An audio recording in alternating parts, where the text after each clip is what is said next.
stretch of yeah, the second. that fucking. Oh, I'm a little more chilled out now. Like, I'm not fucking stressed out as much as I was that day, so I'll probably be less fucking upset. Cause I think I was having like a really bad day last stream, but it was fun. I was having fun till we got to this lava part.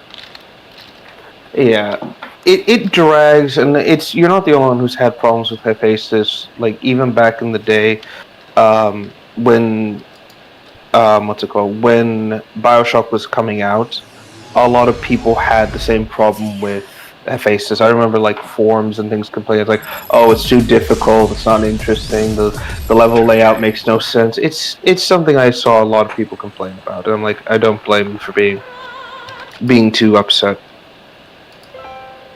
Well, thank you. I guess I gotta apply that. Keep this resolution. Okay. I think that's all good. Continue. Mm-hmm. So, if I recall correctly, there's a turret where I saved that will fire at me if I move out the wall. Yes. Yes. Now, make sure to remember that. It's like, what's this? Ah! Why? Oh no, the bullets! Well, thankfully, doing the GTA stuff has helped me a bit with the hotkeys here, because I had to keep pressing this.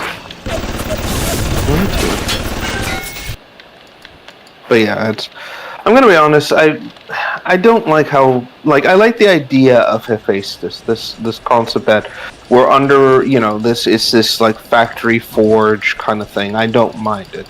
My big issue is that, like I said, it's just purely gameplay. We are struggling through a lot of this. It's basically just do this, do that. It's just a lot of bullshit basically at the end of the day. And again, it's one of the few times where Bioshock just drops the ball entirely. Again, I'm not gonna fault the developers for this, because I think I'm not sure if Bioshock had to go through rewrites. I feel like it had to at some point. So this is just more a case of okay, it's probably something that occurred, and this level had to get overhauled to a certain degree. So I don't blame it. That is strange. Why don't I have audio on the game anymore? I just noticed that too. Hold on, it might be the channels. We might need to pause it and check. While you do that, I'm just gonna save and restart. Maybe that'll fix it. I don't know why that happened. That is strange. It is an old game, so it is probably prone to some of these issues. So I'm not gonna again. I don't think we should be too bummed out or kind of ooh, here's what it is. I don't remember this particular problem though, but it's something to keep an eye on, I suppose. Worst case scenario, you have to just redo the thing. It's okay, it's not a big problem. It's just a quick restart. Yeah. But yes, like I said, Hephaestus is fine, and for the most part, our main goal here for this level is just finding the components to build basically an EMP to take out the magnetic block, but that's about it. So it is another one of those fetch quests, and I think that's what makes this level not fun. If you think back to the other levels. Yeah, honestly, that fucking fetch quest in that garden area was annoying. Oh fuck! Yeah, it's right. Well, shit. Yeah. God, I shouldn't be using armor piercing. That's only for the. I want to save that all for the daddies. I mean, it's not gonna. I'm not gonna. I don't think anyone's gonna fault you. You were kind of in a bad situation where it's "Hey, what's up, motherfucker?" Boom, But regardless, yeah, it's basically just. I think that's the weakest point of Bioshock 1 is that it's these fetch quest levels that don't really go anywhere. Now, granted, all the levels have been like this, but their objectives have usually been more interesting. In the first level, it was all about navigating your way and basically getting out. The second level was just getting plasmids and then using that to fight, and come to a creative way to take out the what's it called, the bomb throwing splicers and then killing Steinman. Even Fort Frolic was all about like looking for the artists and murdering them and taking their photos. And yeah, that's still fetch questy, but it's not like a huge. Oh, I got to do. Like it wasn't like they were static. They're kind of mobile to a certain degree. But that's about it. I would say is that those are fun fetch quests, but the rest is like, oh, find this object, find these objects. It's like, no, thank you. It's kind of full of what we call the bullshit. Yeah. Unfortunately. I also think that Hephaestus, like some of the internal level design of Hephaestus, sort of fails as well, because it's just a lot of brass and everything, and it almost feels like it's trying to be an office space while also trying to be like a factory,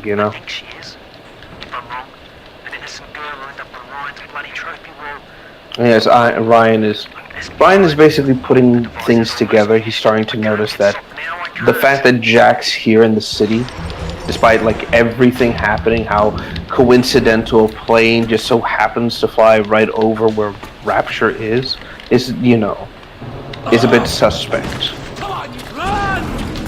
And I don't disagree with him to a certain degree. Yeah. It's just one of those things where it's like, yes, they're gilding the lily just a little bit. But it's here. It's neither here nor there. But I think that's fine. Oh my lord! Wait, how much? I don't think that much, unfortunately. But yeah, it's just one of those problems that just kind of compounds itself. But again, I don't think it'd be fair to just kind of keep complaining about like things out of our control. We're not the developers. Though I will admit this, when it comes to Bioshock, it gives me serious Beyond Good and Evil vibes to some degree, and I think it's because they share a similar color scheme with one another, which that is what it is. Actually, I just realized something. With the Ubisoft situation, and if they eventually do go bankrupt, well, I say if, it's more of a case of when they go bankrupt, what's it called? Beyond Good and Evil is never going to come back if that happens, which is kind of sad. Yeah. Yeah. I mean, but we only had Mr. Michel Ancel to blame for this one. He's had years to make Beyond Good and Evil 2, and the motherfucker's just been constantly like, oh, it needs to be perfect, I need to put this here, I need to put that there, no, just typical aristocratic nobleman bullshit, basically, and I just find it absolutely obnoxious. Especially the fact that, like, people have been begging him for years, it's like, Michelle, nobody cares how fanciful you want to make your game, just release it for the love of God. And he's just been constantly pissing on people and the fans. It's like, oh, you don't like my vision, you don't like this, you don't like that. I'm Michel Ancel, I know this. Just really thinking with like this unwarranted ego. And it's like, Michelle, you're going to destroy everything people love about this franchise because you can't shut the fuck up. It's just very annoying. Yeah, it's like, if I'm going down, you're going down with me type of fucking attitude. Pretty much. In fact, you know what? Let me check Beyond Good and Evil 2 because now I'm curious. Let's see.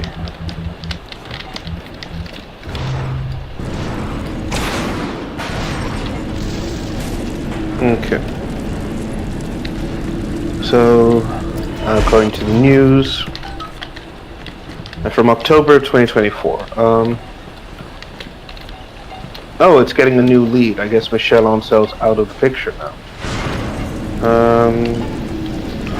January 2025. January. Still says the release date's far away. No shit, it's far away. Yeah. So it looks like Michel Ancel's out of the picture. They've got a new creative director in charge, which I'm not surprised, to be quite frankly. Because let's face it, like, if you've got someone who's just wasting time and not doing the project you hire them to do, why the fuck would you still keep them on, Yeah. Just, oh, speaking of which, I heard Alyssa Mercante got fired.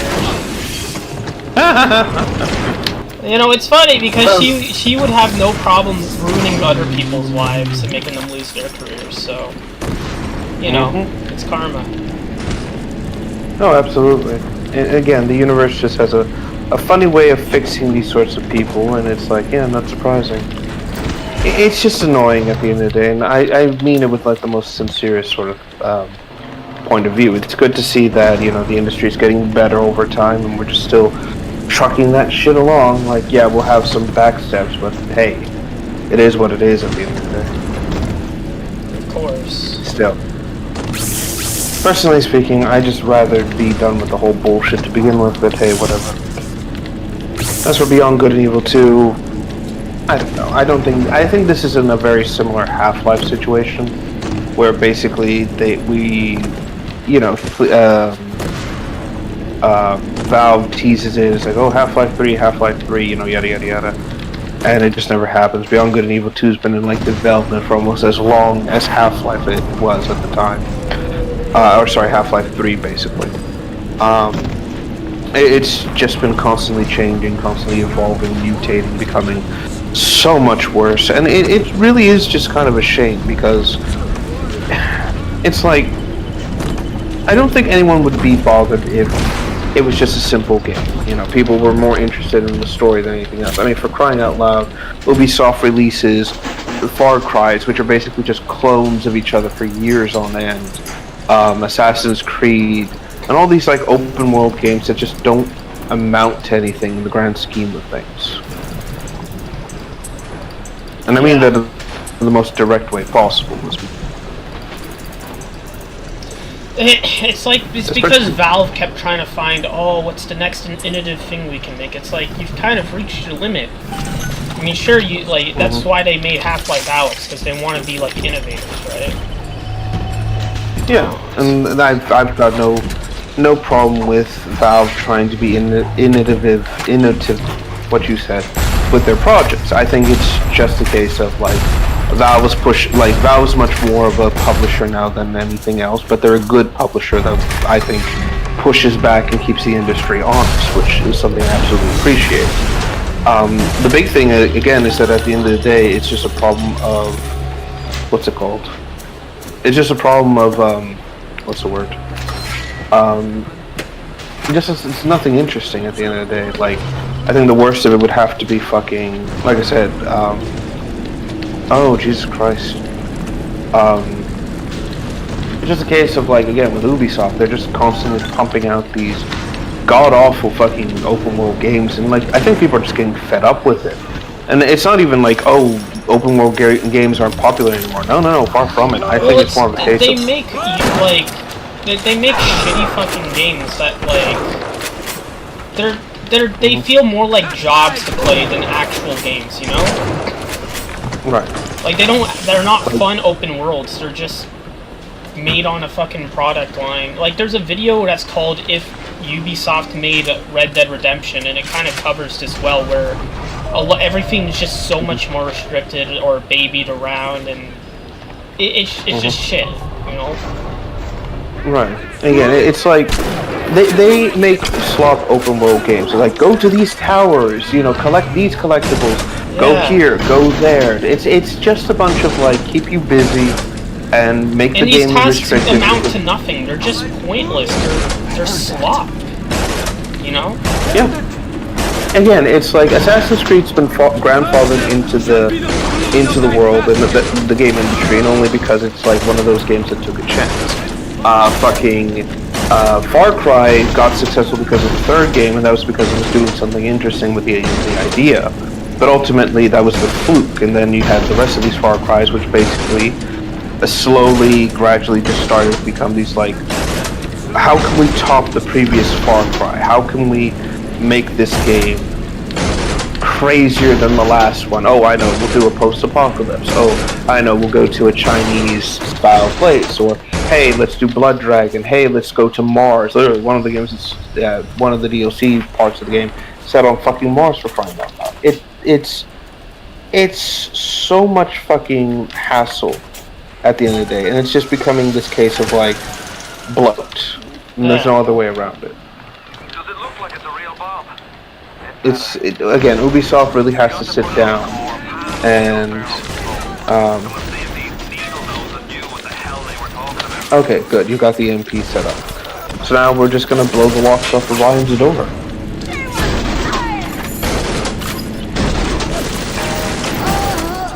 Sorry to slightly abrupt everything, but finally we're gonna be out of Hephaestus soon. Well, it seems like this is a very good weapon to use right now. The Big Daddy Corp, yes. Which is kind of insane when you think about the sheer amount of, like, willpower that fucking Jack is using to move a several-ton monster. Ugh.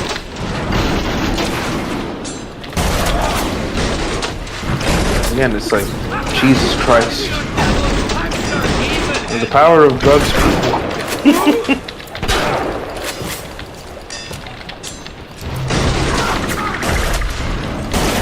Thinks he's the fucking Half-Life 2 the Half-Life assassin right now. The true final boss, this random fucking splicer.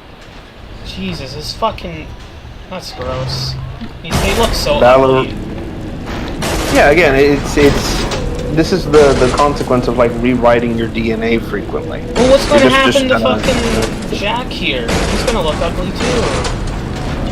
Yeah, that's basically what will inevitably happen. Well, if it's more of a case of if you take too many, like, plasmids and mix and match and just try to keep going at it. We're talking, like, months and months and months, like, just absurd use. This is more like, what is this, a day we've been down here, roughly, give or take? Yeah, so it's like, again, he may have like super AIDS and maybe mega cancer at some point, but for now, it's fine. You know, it's like we'll cross that bridge when we get there far later. It's just Jack's built different. That's just what it is.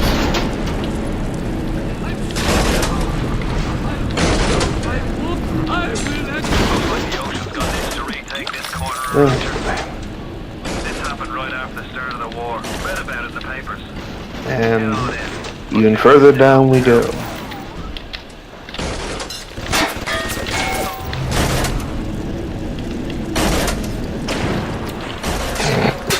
I'm sorry, you just chucking this Big Daddy at everything is just kind of hilarious.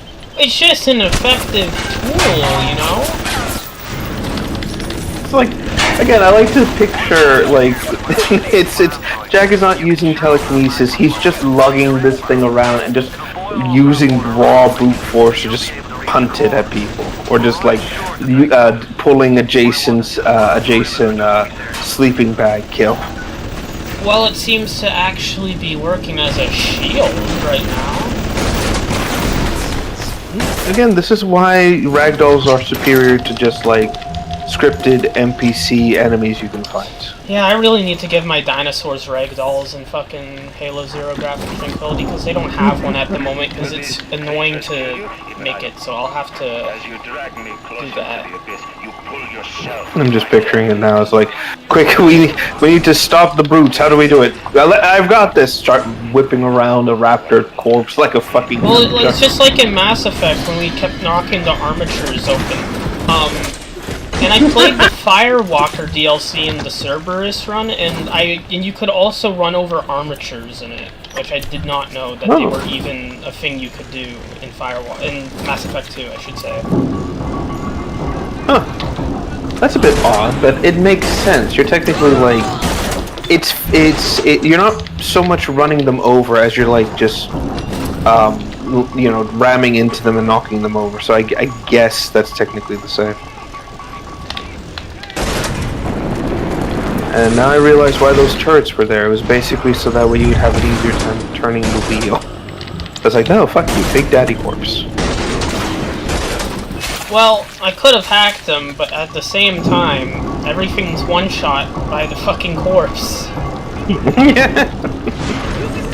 It's just fucking weird. Except that one splicer was like, oh, I'm gonna dance around this place like an asshole. I mean, the only real limit to this ability Well, someone is in the just stream told me that the telekinesis was the best in the game, so I thought, okay, let's try it out, and so far it's proven to be the case. Because again, the beautiful thing about ragdolls is that they count as physics objects, and as far as I understand with Bioshock, the devs really wanted to give everything some weight to it. So when you threw something with telekinesis, it hurt like a motherfucker. Best be heading on to the core. Ah, the fucking corpse despawned. Damn it. Oh well. Well, now I guess we can't rely on the Big Daddy strategy. So we'll just kill some poor bastard and throw him around. So, yee. Oh, it wants me to go in the elevator. Okay, they're coming in the elevator with me, mister. Alright, Ryan, get ready. I'm gonna fucking hit you in the face with this fucking corpse. Okay, it doesn't want to come in the elevator. Well, we tried. Again, as the great warrior Wade Whipple once said, well, we tried. I'm sorry. That still makes me laugh. Just his fucking face after he loses the Master Emerald. He's just like, well, that happened.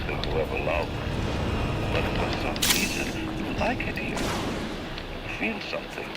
Can't quite put your finger on it. Good lord. Think about it for a second, and maybe the word will come to you. Nostalgia. Okay. Noticing something a bit peculiar here? So maybe something Ryan's saying is marking home in Nostalgia? an interesting way. Let's see. I don't know Like, why you've been I hear having these enemy flashes. triggered right now. I don't know. I think it's because we're further down into the level, I guess. But again, it's interesting. You've been having these flashbacks ever since you came to Rapture. And it's always been whenever something important or relating to Jack occurs. Makes you wonder. I'm fucking confused.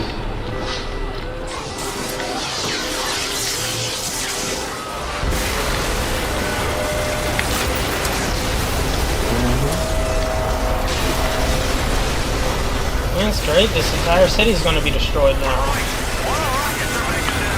Pretty much. Again, we just basically detonated an EMP in the core of the only thing, not only keeping the city's, heat going, but keeping everything stable. In hindsight, not the best plan ever constructed. Then again, as they say, the best laid plans are that of mice and men. So, could have been worse. Could have been better, but could have been worse.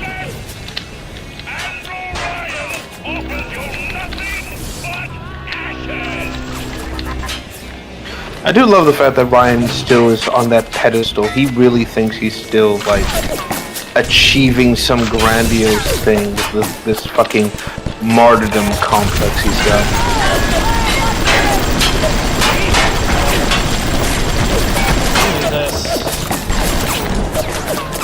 I'll give it this. He's throwing everything he's got at you. Actually, hold on. Do I have electric? Okay, I do. I can take care of these fuckers. Haha, fuck you. I can just shock you in the face.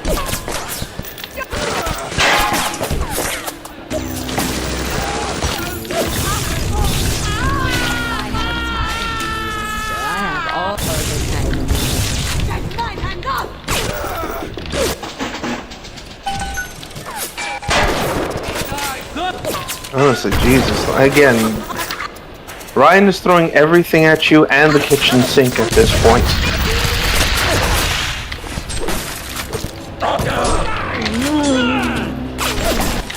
Oh god. Self-destruction. Yeah, the city is slowly being destroyed all around us, and everyone's like, you know what? Fuck this shit. Let's just kill this one fucking guy. Not worry about escaping or making sure we live to see another day. No. We have to stop the guy in the cashmere turtleneck sweater.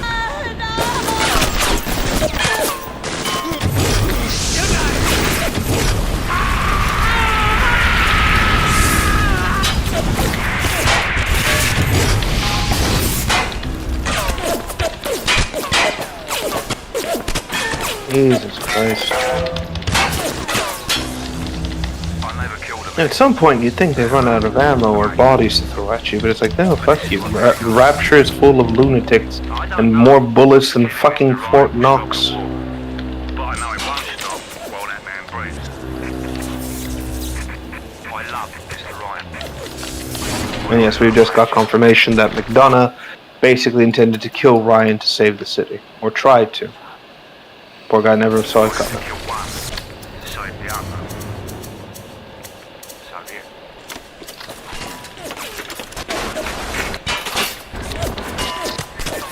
Yeah, I just realized something. Why didn't we just put up the EMP here in front of the door? And all that matters to you. That's the fucking hindsight. Oh well.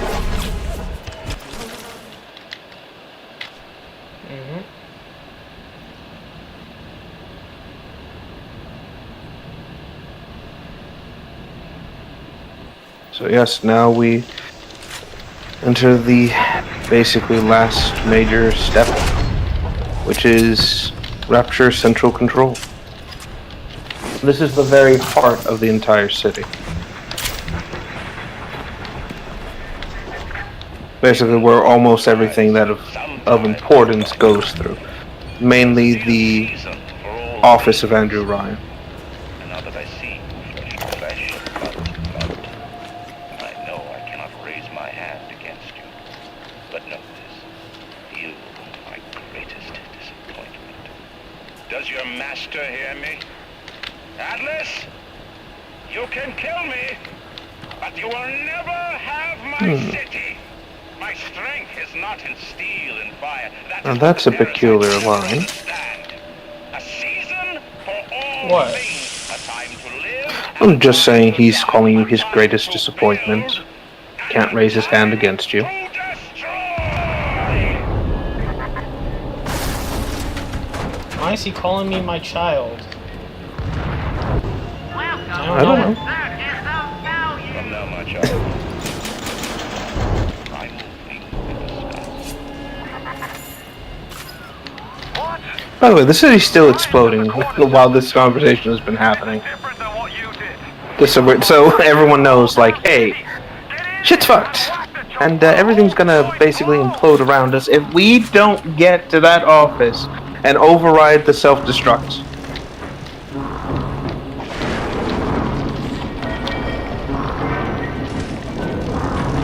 So, yeah, no pressure, but if we don't stop Ryan, we are all going to be sucking seawater instead of air. Oh, fuck. Yes. Would you kindly want... Something Atlas has been saying quite often. Advanced deployment, Lot 111, Dr. Sucho, client Fontaine Futuristics. Baby is now a year old. I'm not going to say much for this next section. Possesses Let you figure these pieces out yourself for a bit. The results are disappointing, but within expected tolerances. Did you that to your party? She's very pretty. Thank you, Papa Sushan. Break her neck for me. Eh? Break that sweet puppy's neck. No, please. Break that puppy's neck. Do you kindly? No. No. Very good.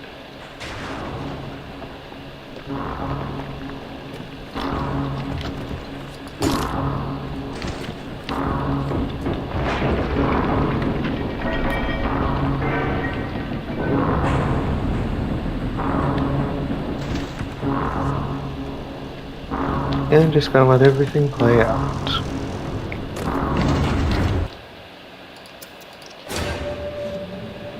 Okay.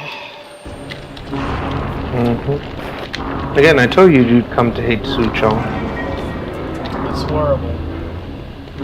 No, absolutely, and that's the least of what he's done. Overcome my final defeat. He's responsible for the Little Sister development program and the binding of Little Sisters to Big Daddies. A man.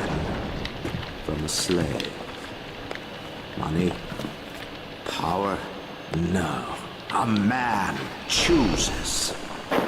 A slave obeys. Yeah, I'm not going to say anything for this next You bit. think you have memories. A farm. A family. An airplane. A crash. And then this place. Was there really a farm? Did that airplane crash? Or was it hijacked? Forced down. Forced down by something less than a man. Something bred to sleepwalk through life until they are activated by a simple phrase spoken by their kindly master. Was a man sent to kill, or a slave? A man chooses. A slave obeys. Come in.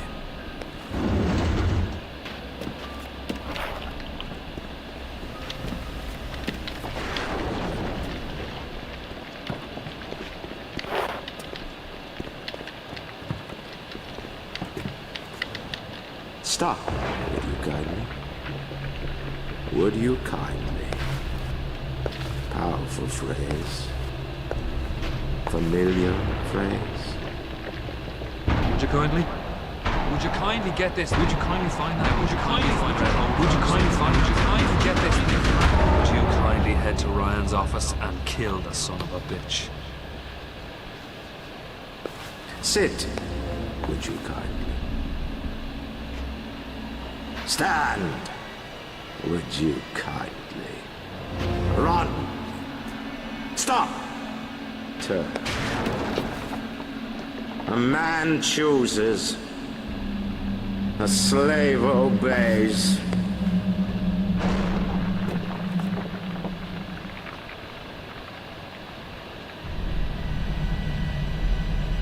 Kill!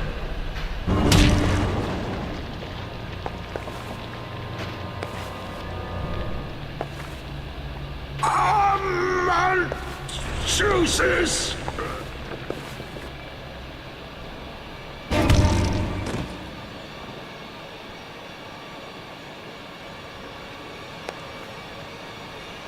A slave obeys!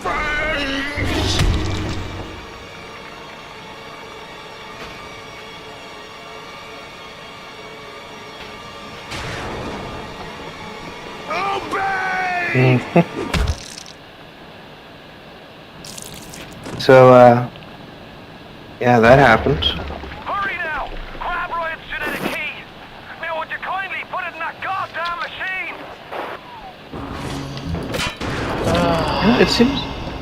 It seems like we can't get away from series with child weapons, can we?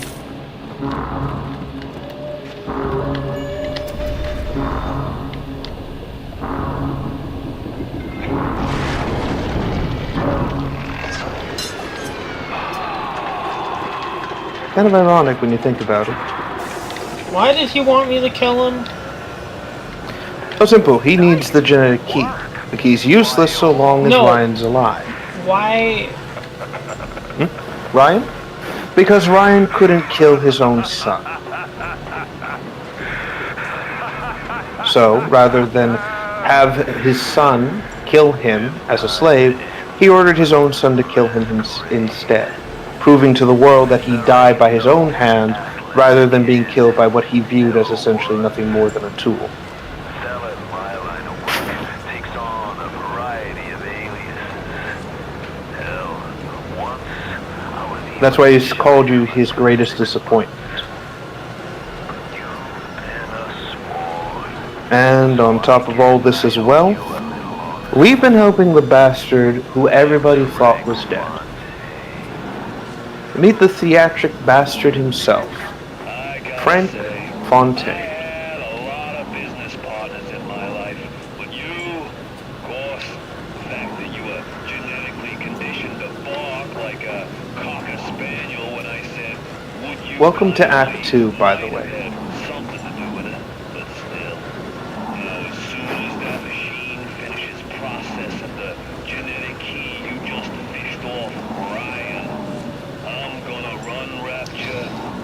Well, it's a good thing I was saving the, you know, Mm-hmm. The little sisters. yeah. Fucking bastard. He used, like, that is some fucked up shit.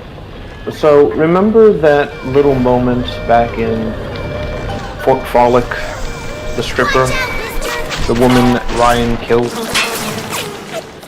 Follow me. She slept with him. Fontaine found out about it, hired Su Chong and Tenenbaum to basically get their hands on the embryo, grew Jack inside a test tube, and bioengineered him into the perfect weapon. Essentially, Jack can't respawn without the phrase, "Would you kindly?" Oh my.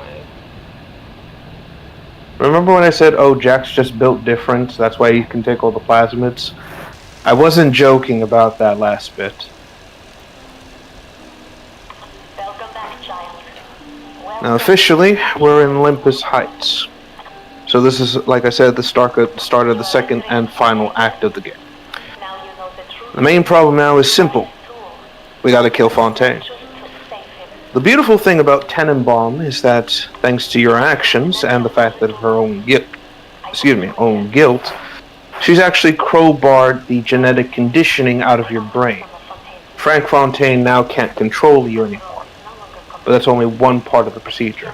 Still full of some very unpleasant dreams. Remit your mind with many locks and keys. Fontaine has most of those keys. They're all so happy. Su Chong designed your mind.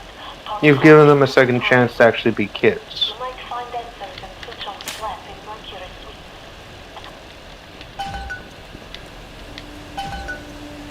I like her accent. Oh yeah, Tenenbaum is a surprisingly lucid German girl.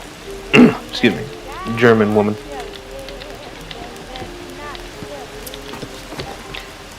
How many did I say? There he is. Quite a few, actually, on top of the ones that she's done herself. Who's he?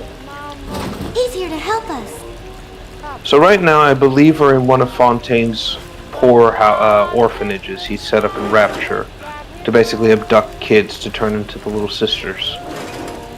So for the most part, like I said, our main goal is to deal with, what's it called? Fontaine. Aw, He's now it's a running dead Rapture cat. completely. Unfortunately, yes. I'm taking it with Which me. is a... No, Jesus Christ. You've got hooked up with Tenenbaum, huh, kid? She's And yes. regular Mother Goose. Alright, It's my pet You know, cat now. but now, I just realized, how the fuck would a cat be down here? Who the hell brought a cat? More importantly, why? I says, would you kindly go get stepped on by a big daddy?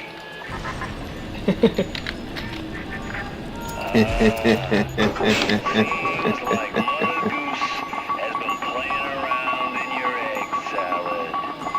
If you won't dance to that tune, Oh, got others. dear. Wait for oh, a dear. second. It seems like it's... So, oh fuck. Mhm. I just told your brain, He's basically ordering his heart to stop now. not right off the bat, thank you. The condition doesn't affect it far beyond that point. But Jack only has so much time. So I have a question. I never got to Oh, can you guys stop talking? I'm trying to. Oh. Then you can have your revenge. And we can keep my little ones out of his filthy hands. Okay, that's great. Please tell me you don't have more dialogue. Okay. I don't get why Andrew Ryan had him command him to kill him. Like, I don't get why I had to kill him. I kind of feel bad now. Basically, so Ryan lives as a person who believes that a man is entitled to anything. You know, his willpower is so great that everything should bend around him. But the problem is that Jack is a creature without willpower. He's basically puppeted by others. And Ryan viewed that as an extreme insult because Fontaine sent something to kill him that both was his former son and the fact that he couldn't control him, like couldn't reason with him. So instead, Ryan basically decided to, instead of have his son kill him, he basically killed himself. So in a twisted way, he denied Fontaine his victory, but also had his son kill him the way he demanded it, basically. Oh. So Ryan couldn't exit the world; he had to exit himself, essentially. Yeah, it's a conviction type of way. Yeah. So basically, the goal now is, basically to find the compound to undo the damage and basically stop the code yellow from going through. Not an easy task, considering that every splicer now plays to the tune of Fontaine. Whiskers, go get him, boy! Shit. Again, corpses, the greatest weapons ever invented in Bioshock.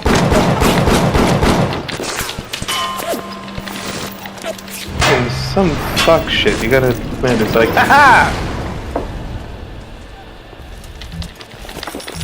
Actually, this sounds like something you read on like the paper where it's like, crazy homeless hobo winds up attacking people with dead cats. More news at 11. Oh, he's took a hit. Whiskers has took a hit. I'm gonna have to bring you back to your sisters. Here, you go down there. I'll come back for you later. Just fucking splash into the water. I feel like I'm Filthy Frank right now when you fucking play with the fucking...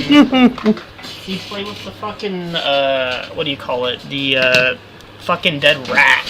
With his rat chef video where he cooked the dead rat with the fucking midget guy. Jesus. Jesus Christ. Again, the internet was a wilder time. I'm sure someone's gonna be hypocritical and say, oh, Filthy Frank could do that, but if fucking, what's his name? Jake Paul electrocutes a rat, that's too far. I'm like, yeah, the rat was dead. What he did was fucked. Jake Paul threw a fish at a roller coaster. Maybe it was his brother, but one of them threw a fish at a moving roller coaster. That's fucking dangerous.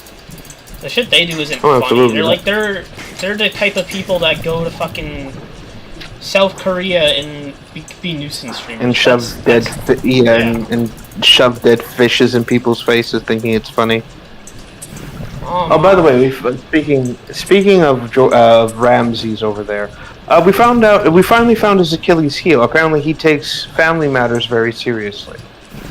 So, if anyone ever watches this in the future, by all means, please continue to talk about how much of his core his mother is, and how much of a deranged coke fiend his sister is. Have fun with that. Aw, that's funny. Okay. He hates it when you call him by his real name too. So. You know. Yeah, exactly. Just call him what he is, Ramses Khalid. Ismail.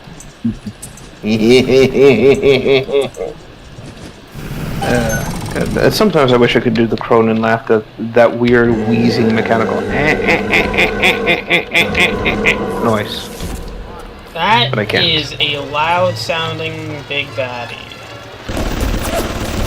He's clearly pissed and is out for blood.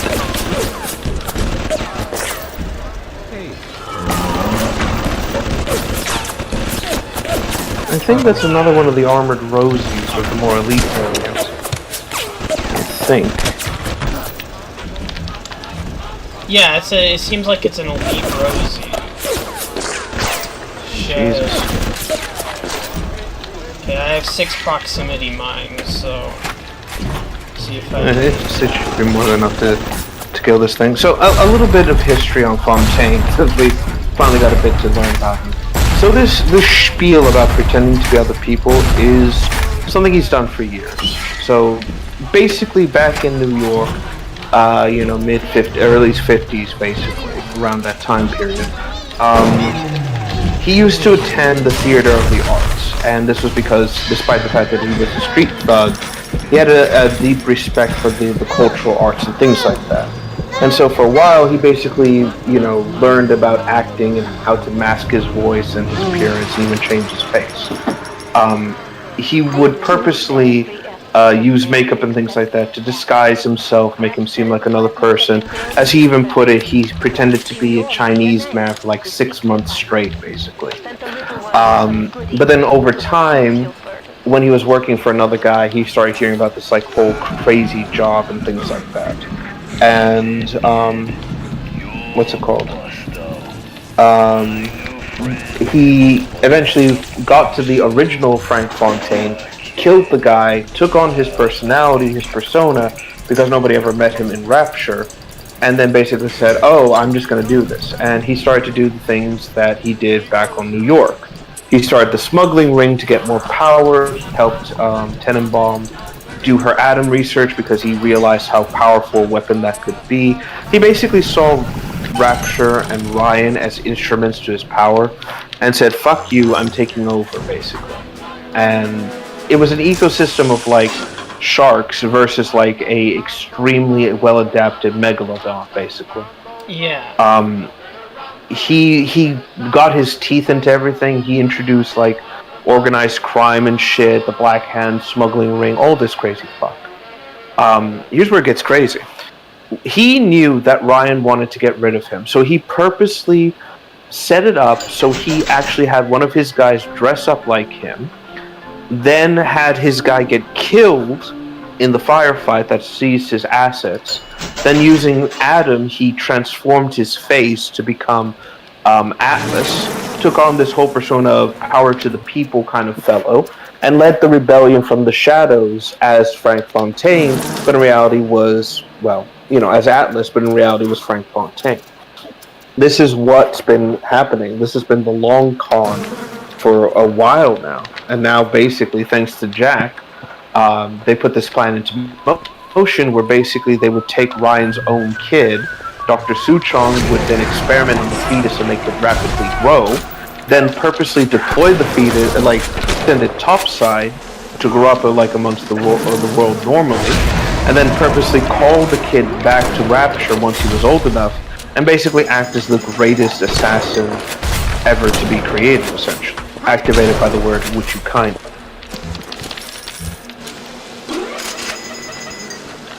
Yeah, Again, as far as into perspective more.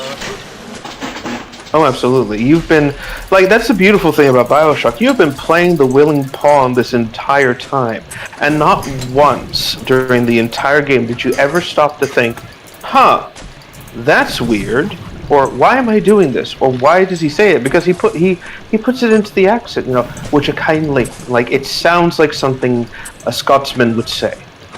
Well, I never question it because, can you really blame me? This fucking Andrew Ryan guy isn't, a good guy. It's Oh, yeah, he's not indenturing any loyalty. By the way, that whole bit with the kid and everything, yeah, that was a lie. There was never any kid in the submarine.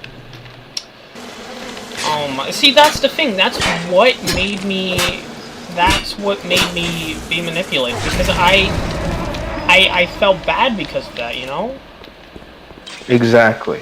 That's exactly what Fontaine preyed on, and you fell for it completely. And I say that not as a jab at you. I mean, literally, you fell for it, and not once did you think, this seems suspicious. That is how good this was written.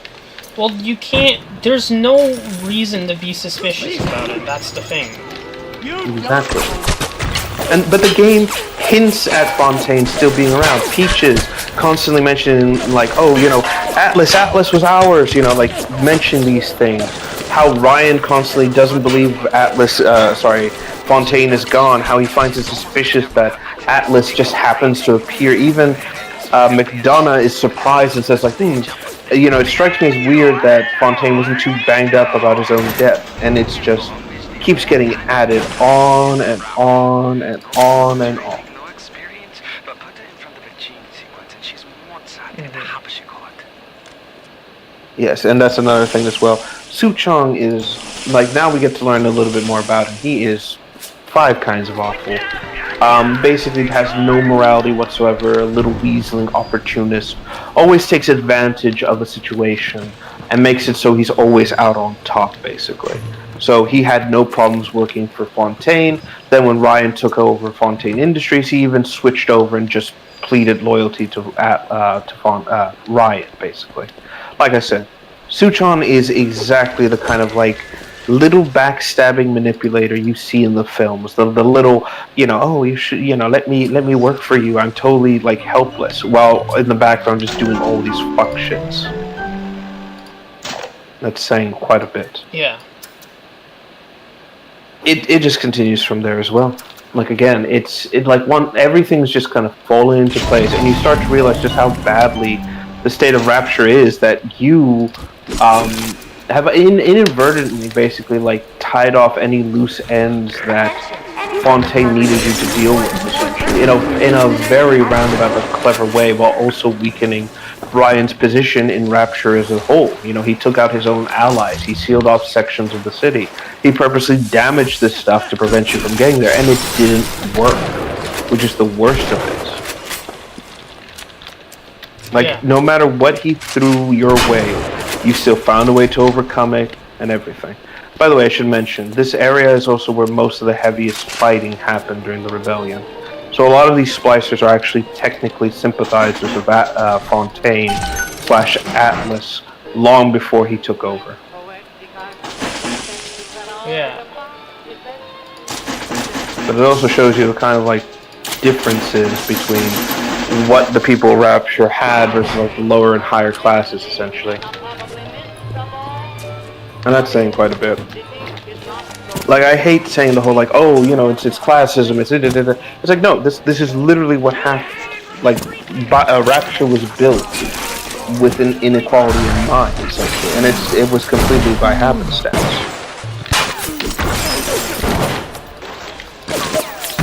Yeah. And that's saying a bit.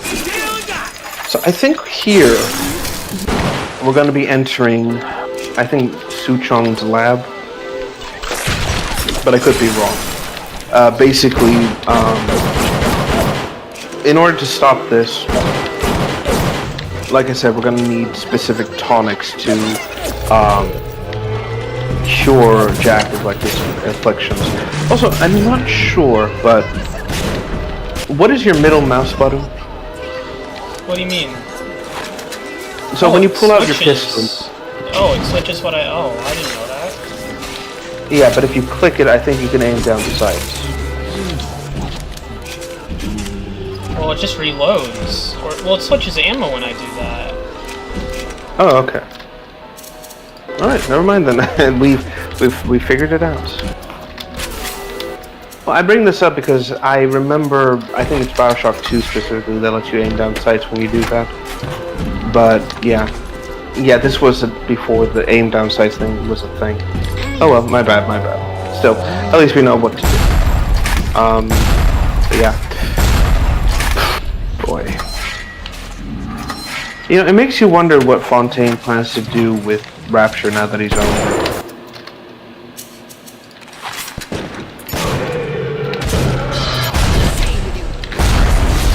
Like, I kind of imagine that his whole thing would just be...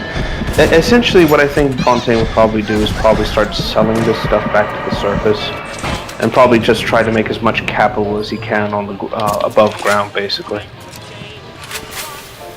Yeah. Like, he strikes me as the type who would basically start whoring out Rapture, keep it a secret, but then just purposely sell Adam to America, so it's the Russians, the Chinese, like all these world powers that are active at the time, because I know the Cold War's going on by this point, and basically just create a new biological arms race just because he could.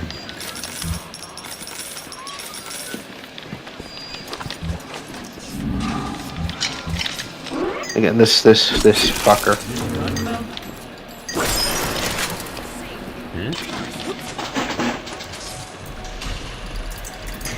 Oh boy. Let's see. I think we're getting close to that tonic. What tonic? There's like a chemical tonic that will help Jack with his situation. I think that's what Tenenbaum's having him look for.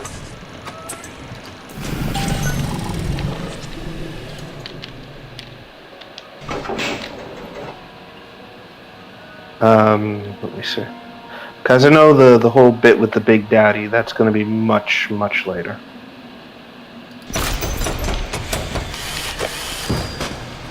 Hey. Yeah, there's the. I think this is the second to the last power to the people who get. I think. You know, I've always found this peculiar that Bioshock never gave you more power to the people stations. But I think it's because it would be too easy for the player to basically just max out all their weapons and just be like this beast, you know? Like, I guess it's smarter to just even out the abilities, just have the player slowly build up their power over time. But at the same time, it makes the game a lot harder to deal with. And I've seen great bunko. But when you waltz through Rapture and World War II without even a scratch, you got more than leprechauns watching over you. Let me see here. To become some kind of boogeyman, Rapture. That myth gives him power. But Peelback, Flim Flam, and a humbug, he's just another conman. And like all conmen, he worries. Yes, and Fontaine plans to make Tenenbaum suffer as well. That's why he commissioned a lot of 192. Let's see. The antidote to the mental control plasmid. Fontaine said I better not tell anybody about the antidote. Not even Tenenbaum. And Suchong is inclined to listen. Yep, there we go. Ironically, thanks to Su Chong's little worminess, he's basically giving away what he needs. Or what you need, basically. So basically, once we find that, you know, chemical cocktail, it should prevent a lot of this problem from being a major an issue. We just need to get to his apartment and pee on everything he's ever owned. Wuchang was doing something on this icy pipe.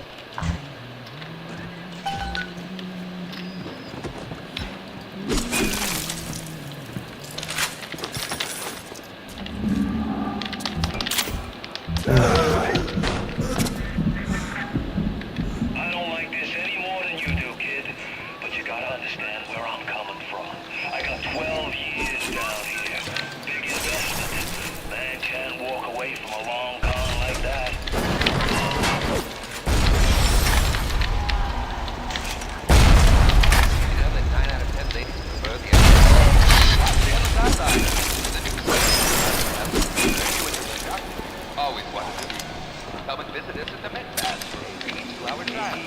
Oh, God. You know, in a lot of ways, Fontaine is basically just a slightly... Like, if you think about it this way, this is what DSP wishes he could be. This suave, charismatic... Snake.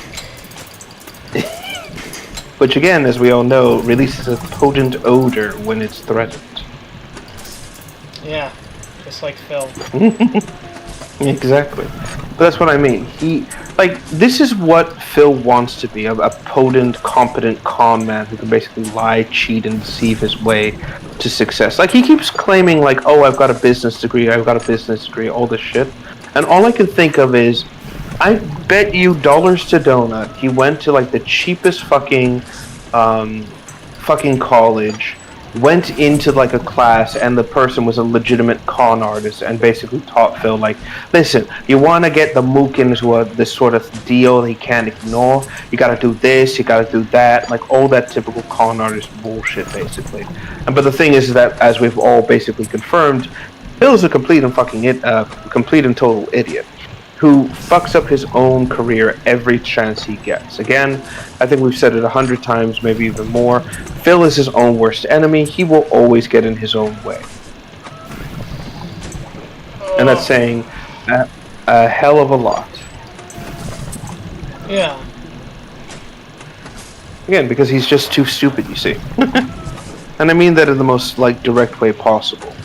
He can never not put his foot in his mouth. He can never not fuck up his own career, his own finances, his own survival rates, even if his life depends on it. Because all Phil understands is short-term gains, put an issue on for somebody else to deal with it. You know, he lives in the moment, and that's not always a good thing. And I mean that the most direct way possible as well. All he's ever done and all he'll continue to do at the end of the day is just get in his own way and destroy himself every single time. Like, it's a great contrast. Like I said, Phil is basically what you get when you have a con artist who is too blinded by greed and can't figure out the con is actually what you shouldn't go for. And like I said, Fontaine is the successful con artist who knows how to rig it so that way you think you're always going to be successful.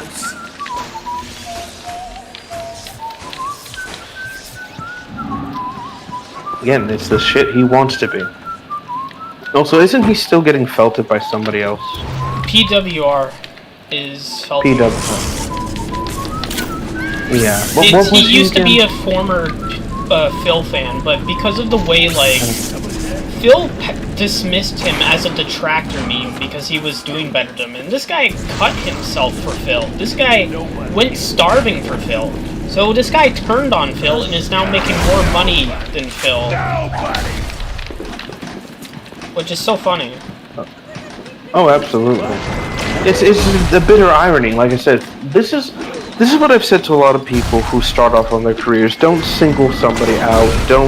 Don't be an ass to them. Don't try to start shit. You know, don't try to throw your power around, especially if you're either big or small, because you're going to build your own enemy, and then people are going to rally behind that person, and then you're just going to suffer because of it. You know, don't give them ammunition. Don't do this. Don't do that. But again, people like Phil don't understand that they have too much of a bloated ego to begin with. They have to do this because it's the only power they get in their lives, and that's saying something. And it was really smart for Kino Casino to go after one of Phil's, like, donators, because it's like, if you want to hurt him, you want to hurt his monetary. So if you get rid of one of his dents, then you get rid of one of his whales. That gives him money. So. Exactly.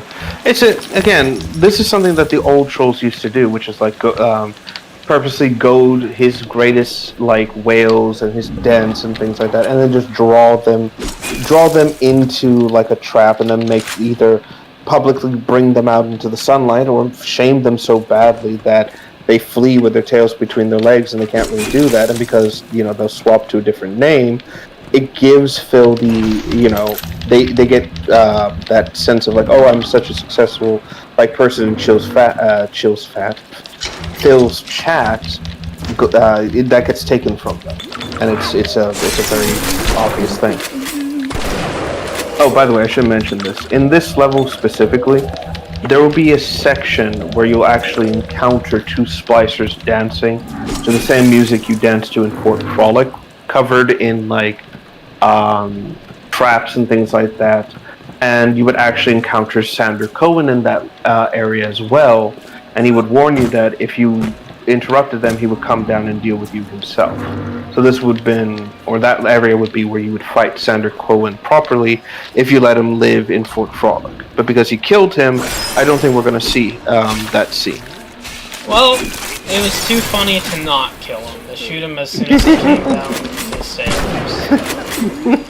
The second he's like, it's beautiful, and immediately he just started opening fire. It's like, yeah, we're not doing this.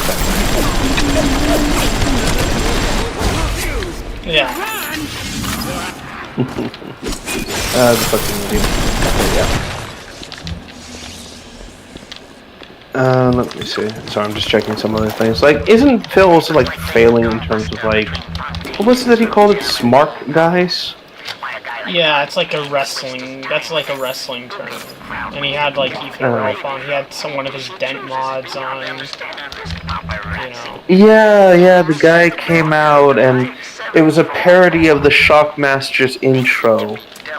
Again, if you've ever seen old school wrestling, the Shockmaster. I gotta mention this. The Shockmaster was basically like a random fucking guy they got for like the I think early days of wrestling, right? And he was a big guy, like fat, tall. He was wearing this like almost nightgown sort of thing because he didn't have time to make his costume. And the thing that he wore on his head was a chrome, like not even a chrome, a glittered stormtrooper helmet. And the moment he came into the scene, he tripped, fell, the helmet came off, and he just scrambles to put it back on. And they pretend like, oh, who is this man? Even though we literally just saw his face like 5 seconds ago. So so I remember playing this wrestling game that made by M. Dickey, and one of the masks you can wear is a glittered stormtrooper helmet, and I didn't understand it, but now I do. So that's where it's from. Yeah, the Shockmaster, which, by the way, he had such a weird fucking voice too. He would literally talk like this, and it was like, oh, why? That hurts my, like, please stop. Is like that Batman voice. Yeah, it was more like, I think this is before your time, the Inspector Gadget, Dr. Claw kind of like rough voice thing. I remember Inspector Gadget. They put that on Teletoon Retro, because, you know. Oh, okay. Because I wanted to Then, watch yeah, Transformers, you know, the 80s cartoon. Yeah, so it's basically the same cadences that the old Dr. Claw used to do on the show, basically. And it was very obvious that they didn't have anything planned for the Shockmaster. Hell, even his name is a sex pun. But it's like, fuck it, it's fucking wrestling. Nobody takes this shit seriously. Fuck it, go man, go. It was just one of those things where, again, it was the era of WrestleMania and shit like that, where it's like, holy shit, none of this should be taken seriously. But it was so over the top and so beautiful. Yeah. I liked wearing that Stormtrooper thing. It looks cool. Oh yeah, like, that's the only thing we remember the Shockmaster for, to be quite frank. The fucked up intro, basically. But, you know, it is what it is. It's also, you know, later in, like, I think my father was a huge fan of wrestling as well, but it was just more because he knew it was fake but still liked it. And he was a huge supporter of The Undertaker. And because of that, now all I can hear is fucking Paul Bearer and say, oh yes!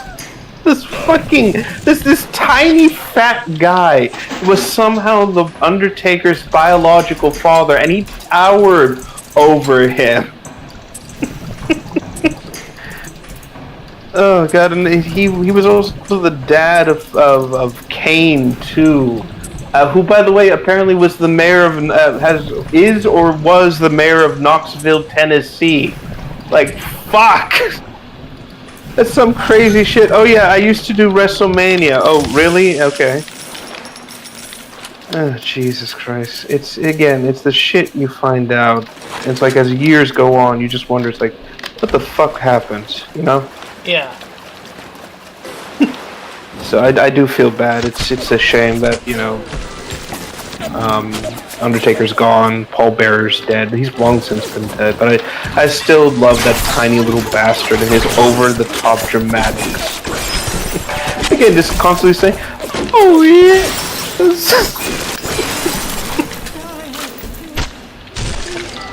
Looks like you need a warm up. And by warm up, I mean burn in hell. Well, that camera's doing its work. Oh, absolutely. Which is beautiful. It's a little bit beautiful.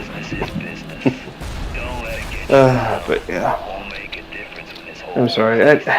So, to recap, Smart Guys is just failing upwards, basically.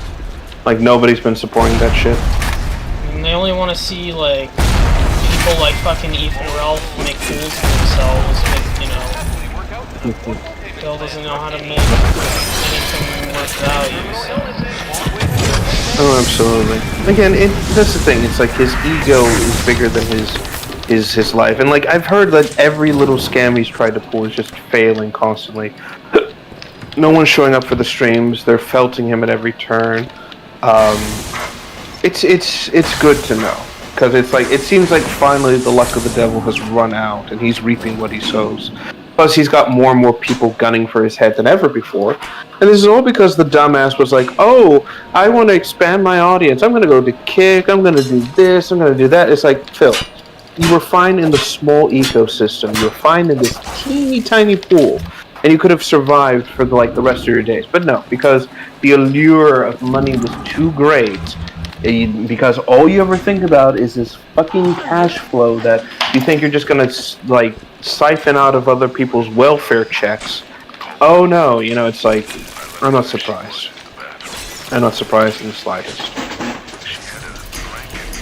It's a little dumbass fucking smooth head motherfucker. Yeah.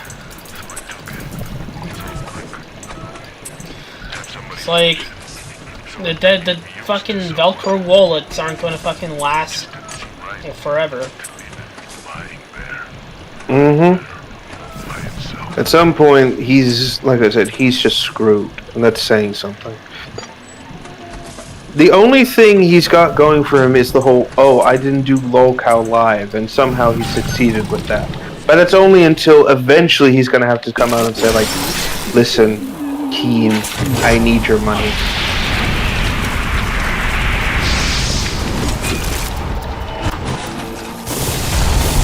Yeah. God. Again, it's just so much wrong. And that's saying something. Also, I think, depending on how this goes, I think we might actually finish Bioshock tonight. I think it's this level and another one, and then it's off to the final level. I think. So we'll have to wait and see. But yeah, like I said, it's just interesting to see like this. Again, it's good to see that this shit's like ending and his pitiful success is just failing, and like bigger and bigger people are like tearing into him again. It would have ended so much sooner had he not have whales, like mentally ill people who are like, and these are the same people that donate to like Twitch bots too with their money. Like that's the type of people Phil attracts. It's like he's taking advantage of mentally ill people like those fucking. Like, that's kind of just a pathetic existence. You're on the same level as those EFOTs who take advantage of mentally ill people, of a mental health crisis of men. You serve as a father figure to fucking mentally ill people. That's your money. You make money off of hurting people. That's essentially, like, it's so scummy. Yeah, exactly. Like I said, he's the less successful con artist, and it shows. And I'm just glad that people are waking up to this and realizing, oh yeah, there's something worth respecting when it comes to DSP. Fuck this guy. I'm just glad this is like how it again, like you said, it would have happened sooner had he not had this little support structure. I think it's a combination of the support structure and the fact that a lot of people just said, oh, he's too pathetic to troll. But the beautiful thing about the Kino Casino is they are petty motherfuckers. And they saw an opportunity with fucking Phil, and they're like, hey, let's help this dumbass, and just ran with it. I mean, like, absolutely tore into his skin and said, let's actually get the bacon, It's like I said, it is a beautiful thing. Yeah, it was so easy to see their whole fucking thing was just, they were planning on snaking him from the start. Like I fucking knew it. His fucking resurgence was fucking as astroturfed as Kamala Harris's campaign, which is kind of funny because it happened at the same time, and we all knew it was fucking fake. And then look who turned out was all fucking right. They didn't actually care for him. They were just using him for content because they wanted to make a fool out of him. And Now PWRs, that's what we got from this whole situation, and, Phil's worse off from this all. He's worse off than he was before. Yeah. Because that's another thing I need to say. Because he chased off a lot of his audience by doing this fucking Kino Casino shit. That's, like, his like, supporters, or his dents. They're pretty dumb, right? So, when they found out about the WWE Champions shit, even though it was pretty fucking obvious, and Phil started like being unapologetically an asshole, they were scared off, and he started doing politics shit, which divided his audience. When he spent like the last few years pretending to be like how fucking woke he is, suddenly he wants to be all fucking right leaning because fucking he's with Kino Casino. And then now he's trying to go back to that fucking shit because he was calling people racist for not supporting South of Midnight. But it's like, you can't go back. You can't. You made your bed. You lied in it. You can't just fucking, like... And it's probably the worst fucking time to do this shit, too. I mean, like, that whole fucking ship is sinking. Like, that's why fucking iDubbbz's fucking content blew right up in his face. With him and fucking Hassan and his girlfriend. That all blew up in his face because this is the worst time to do that type of shitty content. And thank God for that. But it's like... It's he's worse off now, and it's awesome to see. Like, it couldn't have happened to a more deserving person. And like Kino Casino said, and like we've said, these people, like, DSP's so fucking lucky that he hasn't had people like Wings as trolls. And he deserves to have people like Wings as trolls that really go after him hard. I mean, DSP's trolls could go, they know where he lives. They could go to his house and fuck with him if they really wanted to. They could. Mm-hmm. Absolutely. But they choose not to because they're just there to fucking watch and laugh at him. They're not fucking there to fucking do what Wings' trolls do. It's two things. One is that, yes, we are here to ultimately laugh at basically a man-child and the first, I'm going to be honest, the first fucking internet hobo in existence. Let's call a spade here. But the big thing is that any attempt to attack, again, I've said this before, is that DSP has what I like to call the shell of patheticness. And it's basically, if you attack him and if you try to tear into him, as you should, he'll just, you look worse for it because it's like, oh my god, you're just attacking some pathetic creature, It's like if you were to step on a snail on purpose. Yeah. It doesn't make you look cool or anything like that. This just makes it look like you're just being needlessly cruel to something that had no chance of fighting against you. But that's the big thing about it. It's that he is pathetic, and so if any of us attacks him directly, he has an out, he has a way to escape, and basically claims, oh, you see guys, my detractors are mentally ill, and he runs with it. That's exactly what he'll do, basically. So that's why a lot of the detractors choose not to tear into DSP as they should, and instead just let him destroy himself. But the downside to that is that because we've let him do this, he's caused a lot more problems over the years instead of just getting stomped out like the pathetic bastard he is.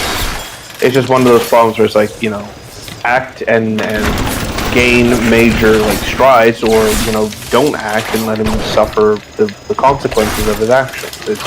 It's one or the other, and you can't have it both ways as much as I would prefer. Yeah.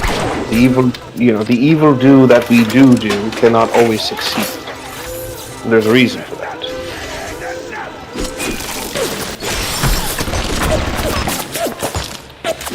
Also, I need to mention this as well because it's still something I find funny.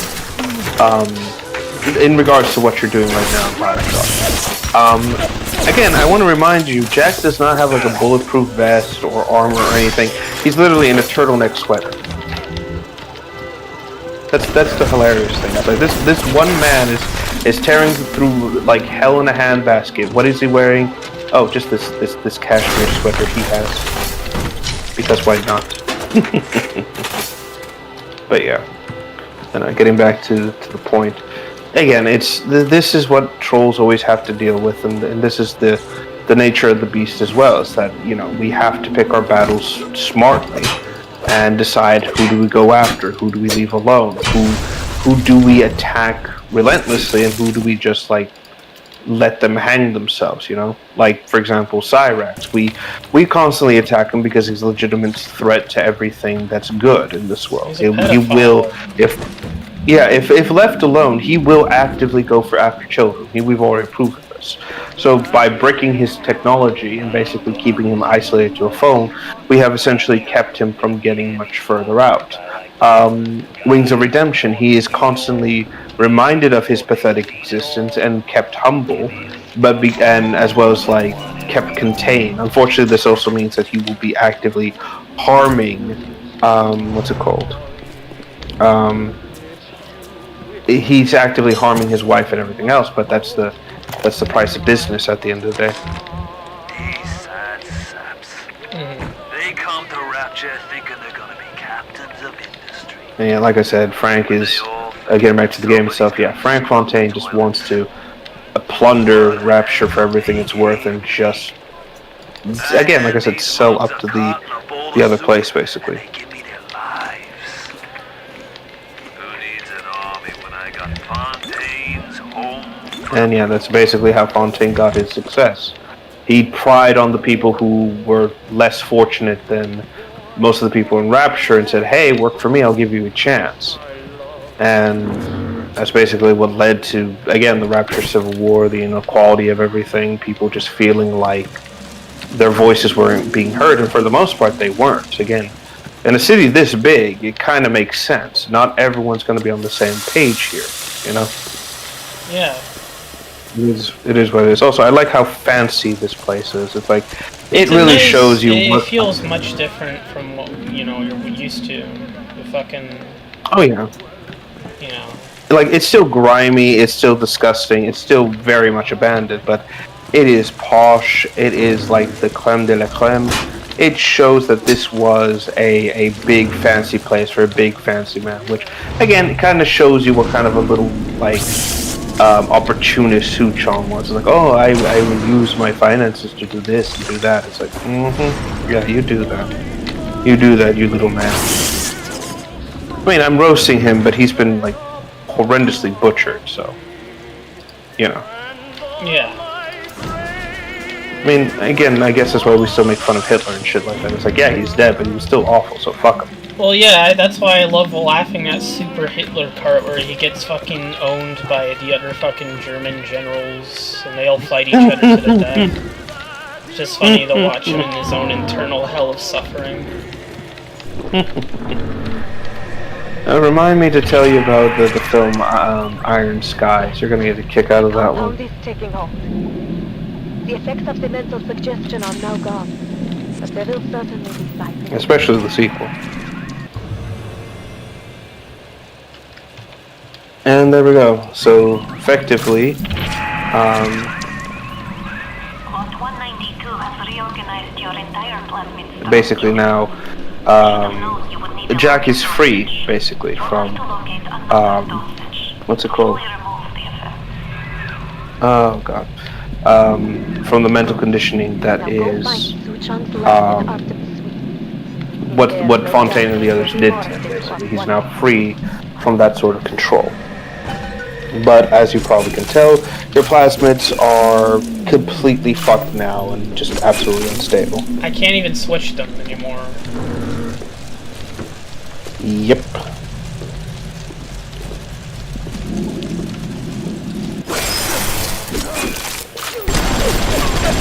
So you'll need the second one to basically stabilize and get your mental faculties back in order. Otherwise, it's just going to keep getting worse from here. Well, thank God I picked one of the best. Winter Blast free. Now you can just start shooting idiots and, well, freezing them, and then shooting them in their stupid fucking faces. Target dummy. That's surprising. Man, I didn't realize how useful that would be. Bye. You're too busy shooting the dummy.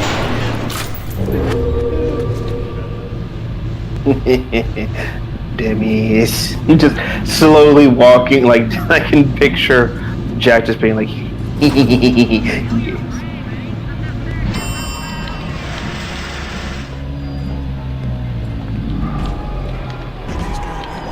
Oh, Jesus. So just constantly this sort of similar problems as well.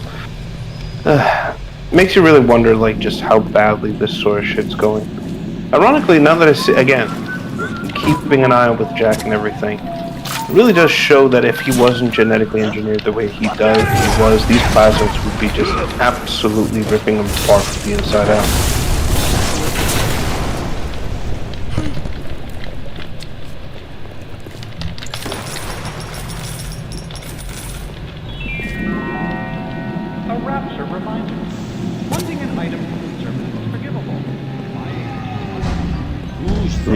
No, thank you. You think you can trick me?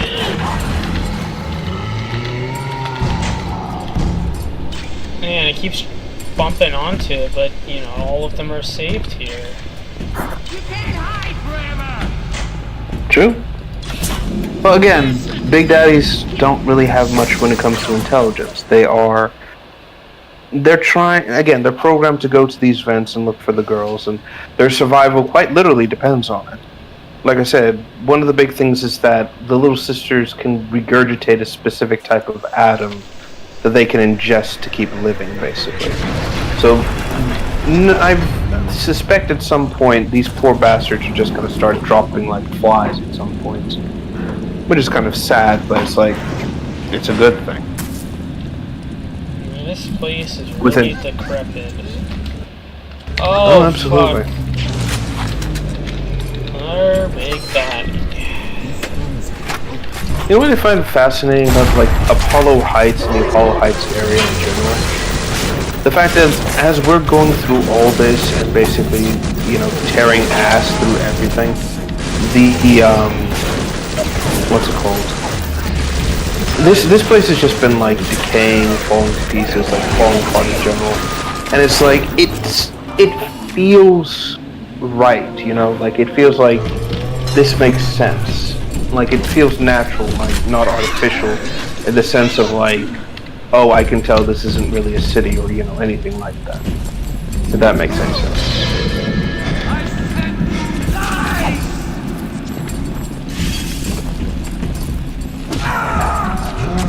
Still, oh boy. Oh fuck. That was not supposed to happen. Little shit. It's like, it seems all my plans and fruits of my kingdom have completely failed. I'm gonna redo that so I can actually get the fucking big baddie, so I don't gotta chase it around the map. You know, because, you know, it's just better that way. So we have two more to do here. I do like how the Elite Rosies look. It's the back of the helmet that always makes me think bunny ears for some fucking reason.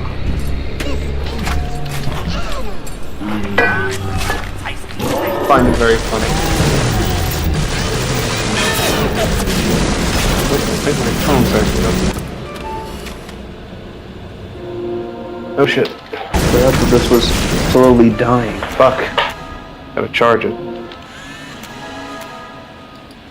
There we go.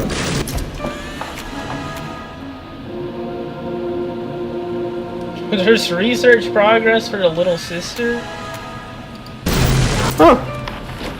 That's odd. I wonder why.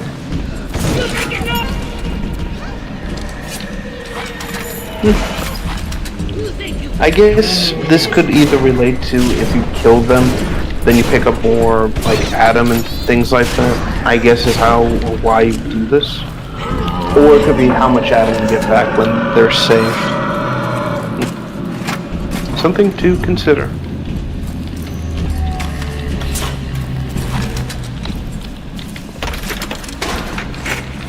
Alright, let's see if we can do this.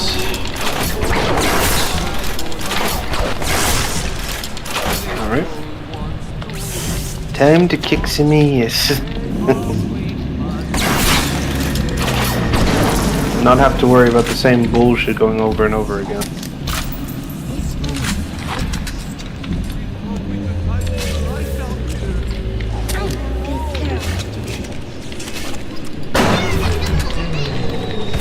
Which again is saying quite a bit. Oh my god, fall into my trap!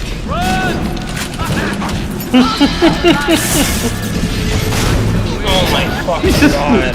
Again, I'm just picturing you just screaming that from the background. It's like, fall in the trap, fucker! Do it! Do it, you bitch! This wouldn't have happened if I actually had fucking proximity mines. I was so angry when I came down here, but True. my God, I had no idea. There were armed men all Again, over this is the kind of funny. place. I saw Oh, do it! Do it, you bitch! guard pointed at her, and she lit on fire. But again, this is why we have Vita Chambers. It helps kind of mitigate the failures of death to a degree.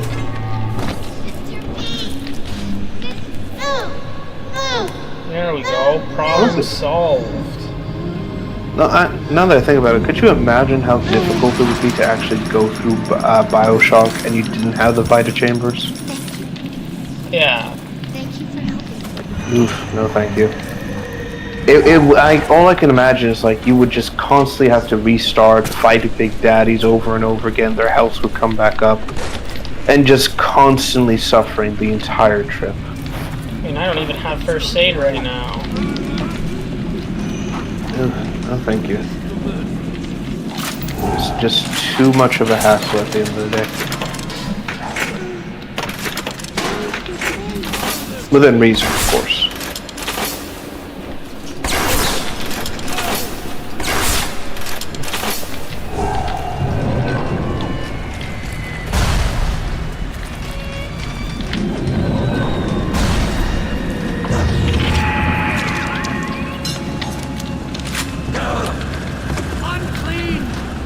Let's see. Might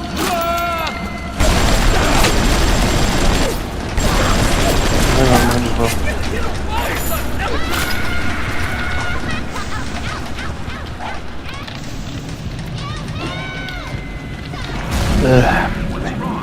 Let's see.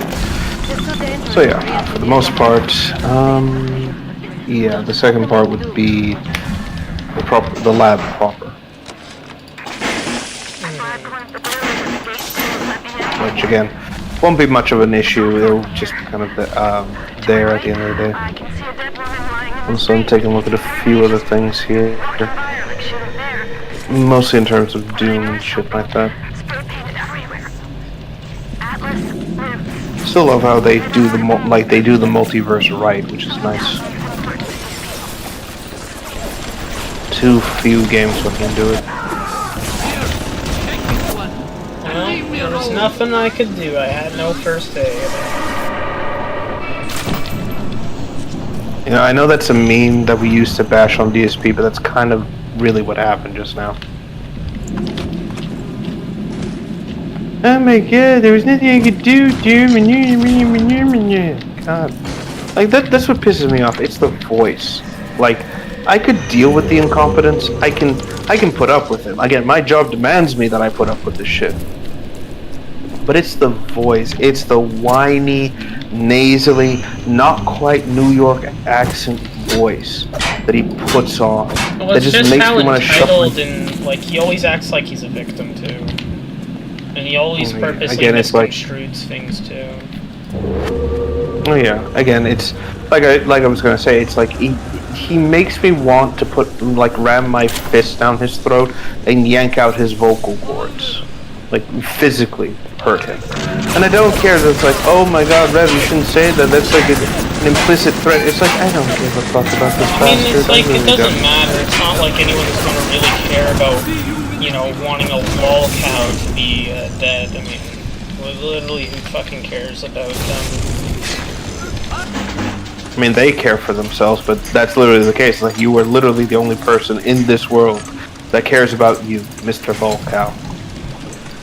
Yeah. It's sad. Like, not even your mama wants you, and that's saying something. Well, it's Which is, like, again, his fucking parents just, you know, ignore him. Yeah, it's like, again, as far as I understand it, right? At least in terms of like what I've heard here and there, DSP apparently has some sort of inheritance that he's supposed to get. But from what I understand, he's been eating into that inheritance for years now because his parents have always been failing him out of trouble. So by the time they eventually do kick the bucket, and when I say that, I'm not saying it like, I hope they die. It's literally a case of like, they're old, it's gonna happen. Everyone's pass away at some point. But when they eventually do die, he's gonna be left with nothing. And part of me wants to assume they haven't even paid off that fucking house. Oh, speaking of paying off shit, I've just remembered I gotta put in some money into the interest. Yeah. I gotta do that now while we're on the line. But yeah, it's like I said, it's just a case of he's been eating into his own life savings, and it's not surprising. Someone like DSP doesn't have anything in the wake of like, oh, I should think about my future, I should plan for it. It's more like, no, I need this now, dude, I need this now. Like, no impulse control, no self-respect, no like, oh, I should probably stop. It's literally just, he acts in the moment, does whatever the hell he wants, and then is surprised when things not only backfire colossally in his face, but backfire in an almost comical, over-the-top way.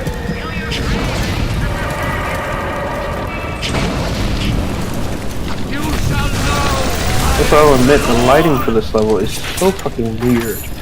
I think it is because you are technically slowly being killed by your own biology for this.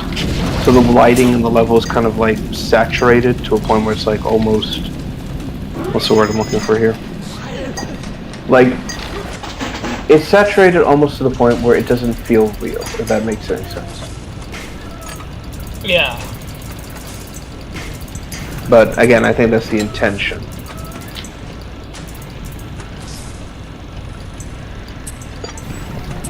Hold on. Huh. Nice.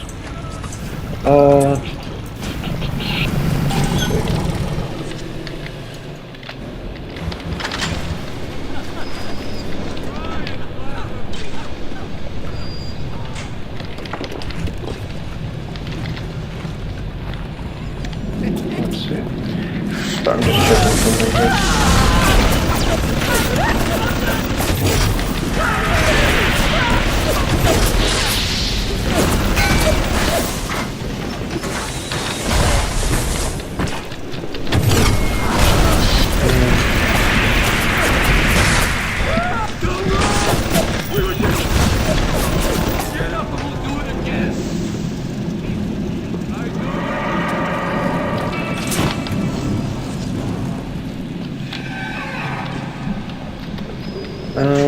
Yeah, sorry, I'm just sorting this, you know, a boring adult shit, my apologies. That's okay.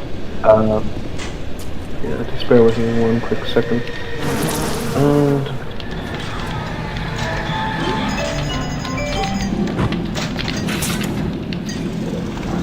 Yeah, here we go.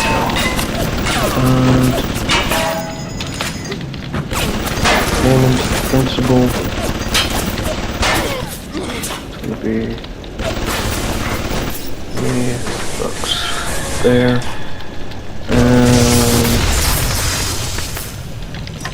Actually, hold on before I do anything.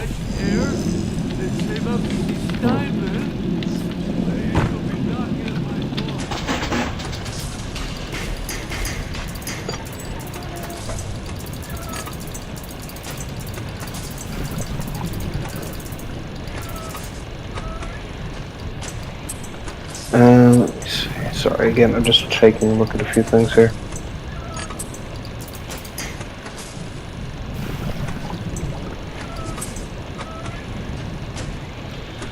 Oh, baby harder, big daddy, lol. What the fuck, Neo Sonic fan?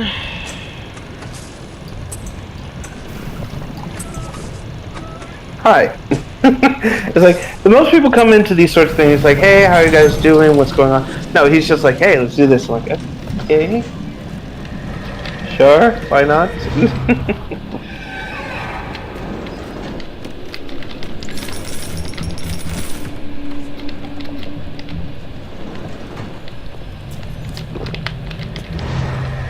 Why not?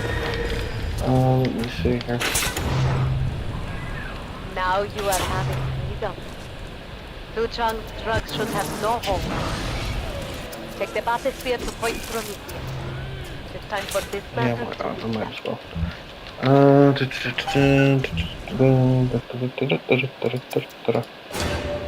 So, 20 here.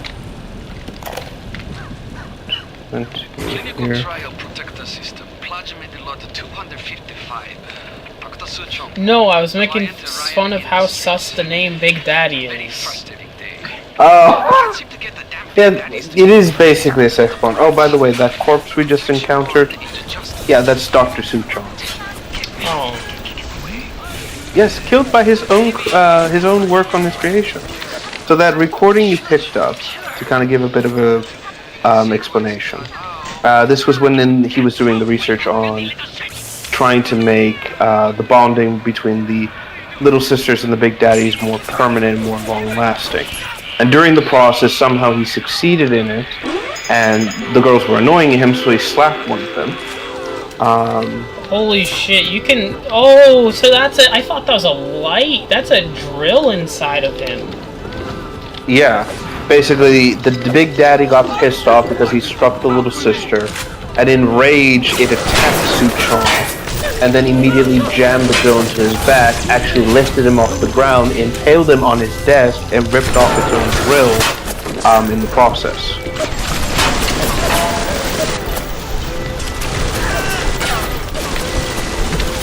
Again, couldn't have happened to a nicer man. We actually get to see this in Bioshock Infinite Burial at Sea, but because that's cringe and we're never going to actually, what's it called? Since we're never going to actually see this in because it's cringe, it is what it is. Yeah.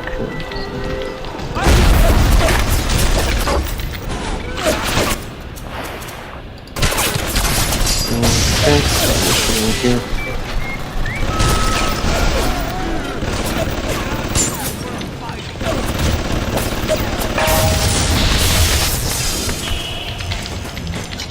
Hold on, I'm just checking.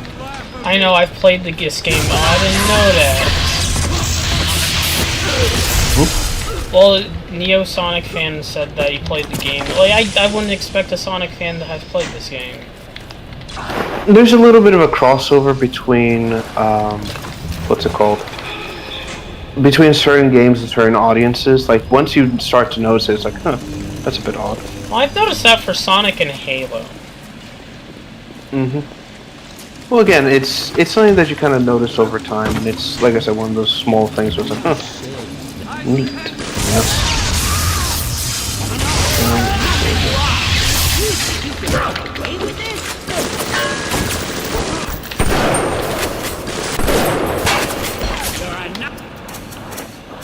Hold on, I need to do a little bit of research here. Bear with me a second.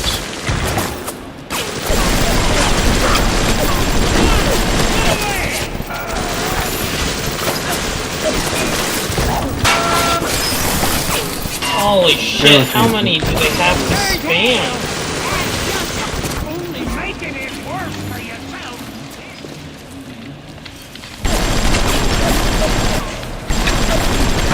Quite a bit, I imagine.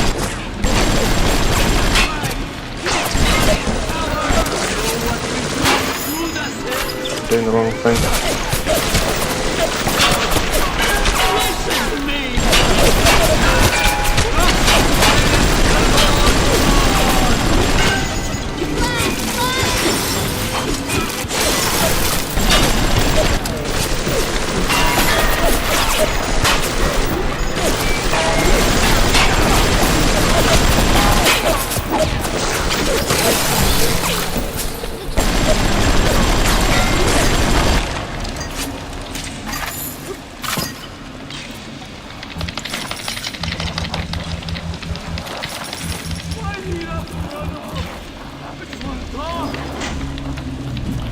Let's see here.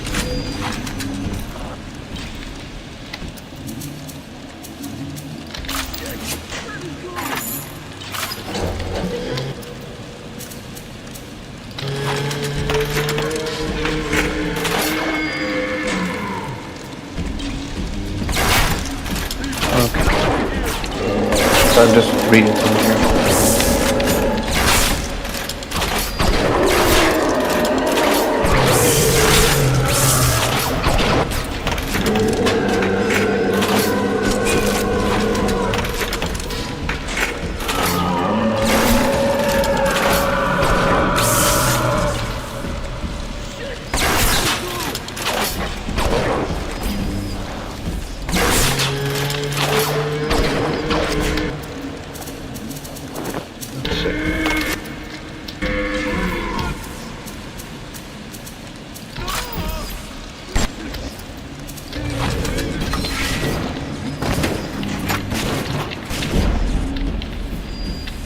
Okay.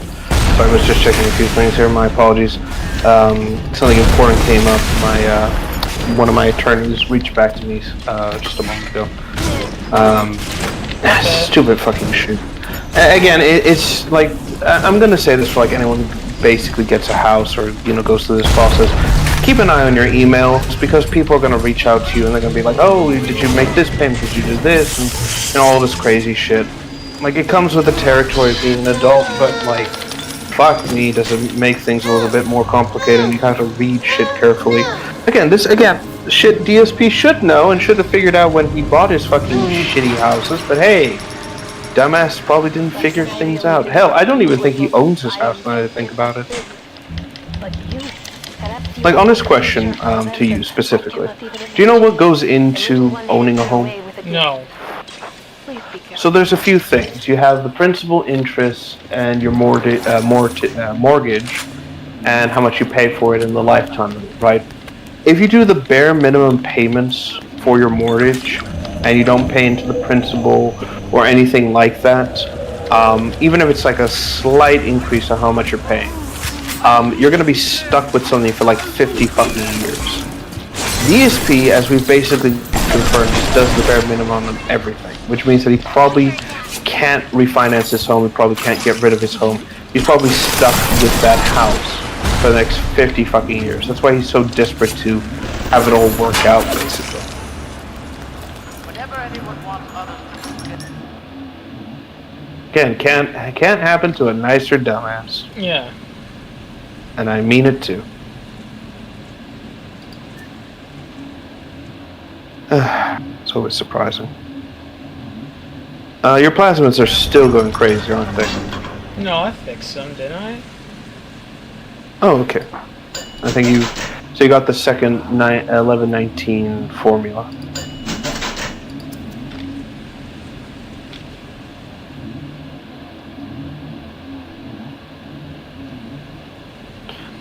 And this is another slight problem when you get all these tonics and things from like the Gatherer's Gardens. You really only need like a handful of stuff to make the game viable. Anything, like any deviation, it just makes it so much more painful. Which is ironic when you think about it. Because the whole point of the Gatherer's Garden is to make you stronger, but you really gotta invest and change things and do this, do that. Like, it wants you to basically, what's it called? Like, experiment. And there's nothing wrong with it, but, you know, there's only so much you can experiment with before you realize, okay, here's the dominant strategy, I'm gonna stick to it, basically. It's basic mathematics when you think about it.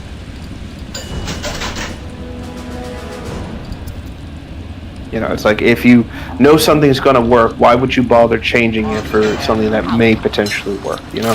Yeah. But, yeah. C'est la vie. They fixed it in Bioshock 2 to a degree, basically giving you a little bit more to work with, but it's also like, yeah, this isn't gonna do much in the long term of things. Which again, happens. I'm not going to really fault them for being like, oh, you should have thought so far ahead. It's like, there's only so much you can actually do before you're like, you know what? I need to do something different.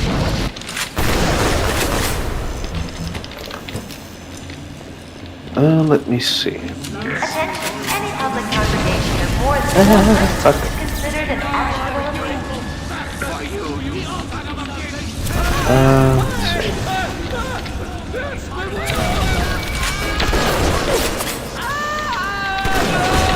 2K isn't around anymore. I think they went out of business. I think they're owned by a different group altogether. I think. I could be wrong. It's hard to keep track of like what's been destroyed and what's still out there. Also, I like the fact that because you've upgraded your what's it called? Your Fire? Yes, your fire hand basically. The Jack's hand is just basically generating so much heat, it's actually charring the skin. You can see the veins igniting inside his body. It's insane. But I love the small detail. Like again, blue fire is one of the strongest fucking heat. Yeah. And it's like the fact that he's just generating this just by snapping his fingers, again, means that the blood in his veins must be boiling over to some point, which again sounds absolutely agonizing. But it's like, yeah, that comes with the territory, unfortunately.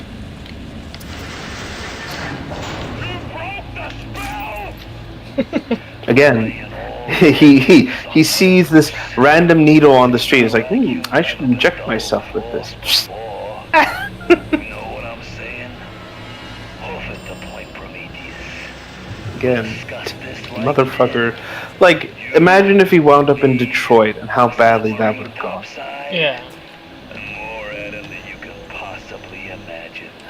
If you think about it, Elizabeth and the burial, all I know about Elizabeth is there's tons of porn of her, and that's it. And I feel like that's all I know. Have you guys played Bendy and the Ink Machine? No, I've heard bad things about it, but, you know, I'll address that in a second. Let me address the first one here. If you think about it, Elizabeth in Burial at Sea Part 2 is basically a Jesus parallel. She gives up her I'm sorry, what is that? Obeisance to sacrifice her life for Sal. Kinda. What he's explaining is that basically in Bioshock Burial at Sea, the second half of the first DLC, she used to be able to like go through other parallel worlds. Basically, she was a demigod, but because she was convinced that hey, you should give up your power so that way Bioshock 1 can happen. Basically, she just said, "Okay, I'll do that now." Sounds so Let fucking herself get stupid, to be honest. Yeah. Yeah. Well, it was because the creator of Bioshock at the time really didn't like where the series was going and said, "Fuck it, we're killing off Elizabeth. We're doing this, we're doing that," and then just said, "Fuck it." And I think it was for the best because let's face it, nobody liked. Well, Bioshock 1 was okay for the most part, Infinite was liked for the most part, but it was very clearly like nobody cared about it after a certain point. As for Bendy and the Ink Machine, there's a bit of a history behind that. The people behind, I think Joey Ju Productions or something like that, the devs, they have a very checkered history. Ironically, what's the name of that YouTuber who basically said, "I hope he burns in hell for eternity"? What, Theft King? Theft King, yes, that's it. Oh, I made a whole video about him. Yeah, basically he did an expose on Bendy and the Ink Machine's development team, and it was really well done. Like, this was before the awful fucking crash out that he went through, basically. Yeah. And he really... He's responsible for just dramatizing the whole entire, like, FNAF community, so I have, like, zero respect for him. Because he fucking ruined the place for a lot of people with his shit. Oh, absolutely. But what I mean is that I don't know how much of it is accurate, but I do know that a lot of it was, in fact, spot on when it came to the coverage of Joey Ju's studios and things of that nature. And one of the big things was that basically the team was very, like, up their own ass about a lot of things. Like, unless you did it a specific way, they wouldn't, like, accept it. I know that, like, the Meatly was causing issues with some people, other people just didn't like working with them. This actually led to the destruction of a lot of their stuff. Ironically, one of the big things is that they were also doing this game called The Shadow Bandit, and The Shadow Bandit was this interesting puppet game where basically you would play as a little hand puppet in like an abandoned like a TV set, and then you would do this, like all these like little crazy things. Like it was creative as all hell. But apparently something happened with the Meatly and like the development team, and they didn't like how the game was, so they canceled it completely, and that game's been just basically abandonware ever since. Like, you can't really go back in and play it. You really can't do anything, actually, now that I think about it. It's just kind of, like I said, abandoned as it is. So it's not really surprising. but yeah, it was a lot of shit. Also, yes, as you can see here, Showdown Bound. Yes, thank you. Showdown Bound. That's what I meant to say. And yes, so basically, to give context to the level, Fontaine has isolated himself from the rest of Rapture. He's basically going into like the deepest parts of it, and he's going to do something insane. He's stalling for time. So, in order for you to go after him, you're going to need to basically turn yourself into a Big Daddy. So we're going to go through the process of what makes a Big Daddy a Big Daddy.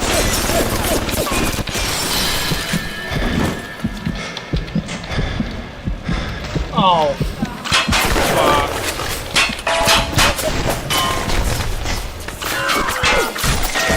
Yes. And to address what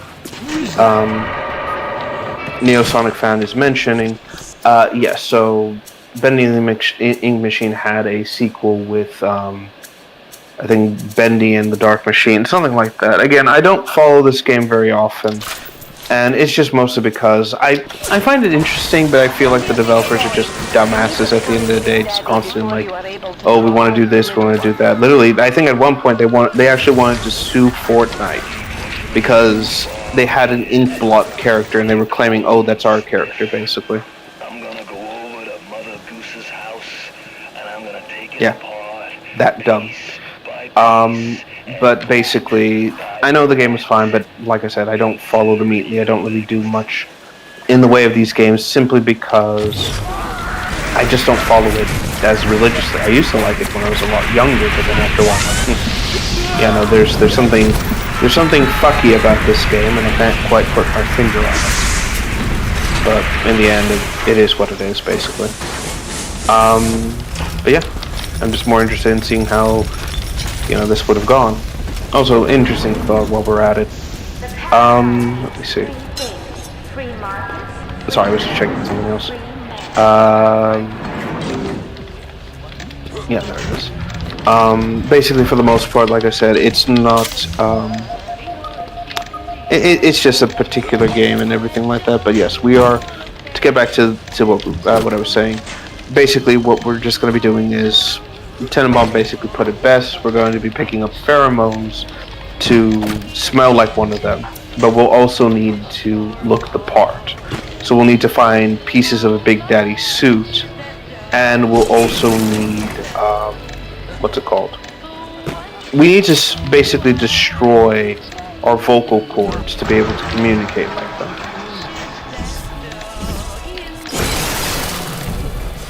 So, yeah, good luck with that.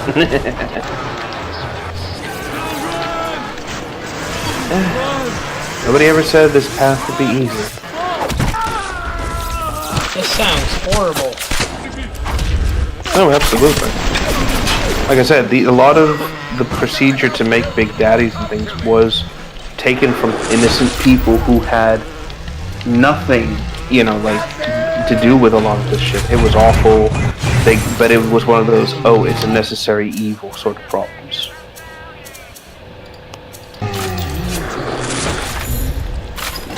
Basically, like I said, it's one of those situations with, like, we need people to be able to go out into the ocean and fix Rapture and protect the Little Sisters and all this. And, by the way, this isn't accounting for the Alpha Series protectors, which we'll learn about them in Bioshock 2, trust me.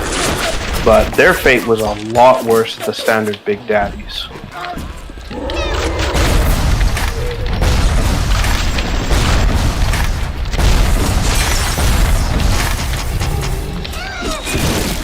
And I mean it, too.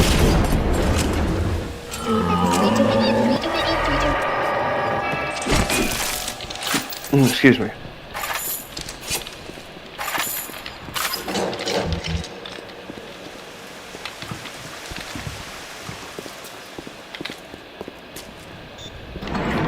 Oh, hold on. There we go.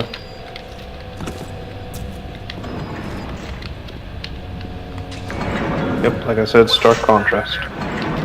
I do find that this level in particular is interesting, mostly because, again, we're basically going through what is essentially like a facade and a sort of museum bullshit sort of scenario, and it's just like it's a metro obviously, but it's also like partially a lab too. It really goes to show like the secrets and shit that were hidden from the general public, but also exposed in what's the word? To broad daylight to a certain extent. Like people were desensitized to all this, and that's saying something. Which is ironic, given everything. But hey, it is what it is. It do be what it do.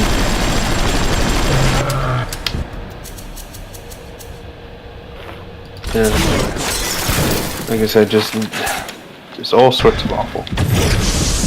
Oh yeah, and again, like I said, these kids were like, despite the fact that they are made to ingest and harvest Adam and do all the the standard stuff, they were still fucking kids. They still had their innocence about them, and it's just 5 kinds of awful. What is the greatest lie ever created? You're playing a bad hand, kid. You're just too spliced to smell it. Roll on back to Mother Goose now, or everything's gonna go bust. Also, jeez, I'm not saying this to like get at your goat, but you're kind of like bull rushing this a bit, aren't you? Yeah. There's nothing I can do. I need to fucking find a new way to like I don't have the materials to do this properly. Right. I mean, again, I'm not blaming you. The game is being overly stingy with some of its resources, and even buying some of the stuff is not as easy.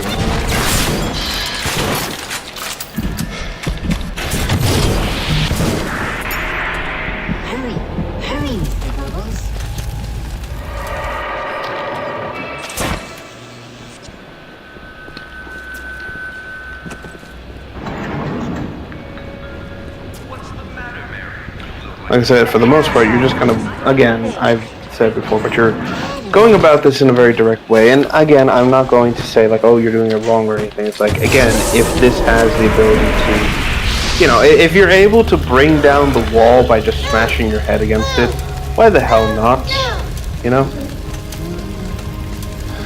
Like, the game isn't going to lose track of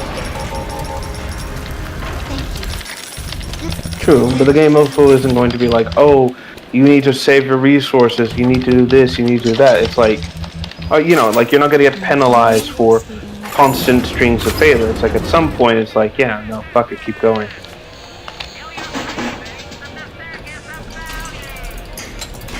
Why not?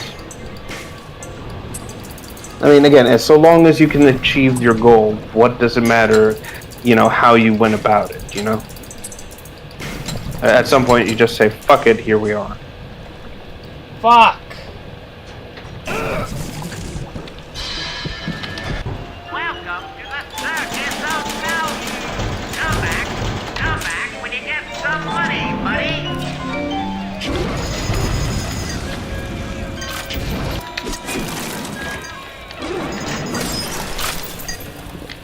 Well, shit.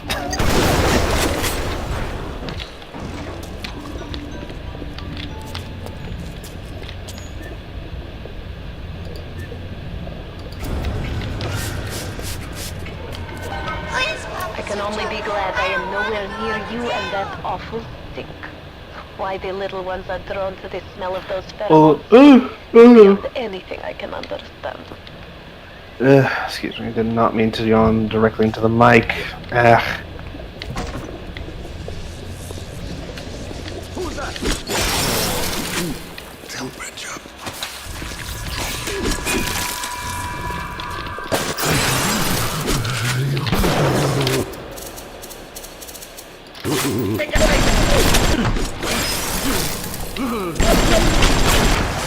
Let's see. Yeah. And Little Sisters were essentially just manufactured little, people at some point. Just, again, like I said, all sorts of just awful float down into the city at some point.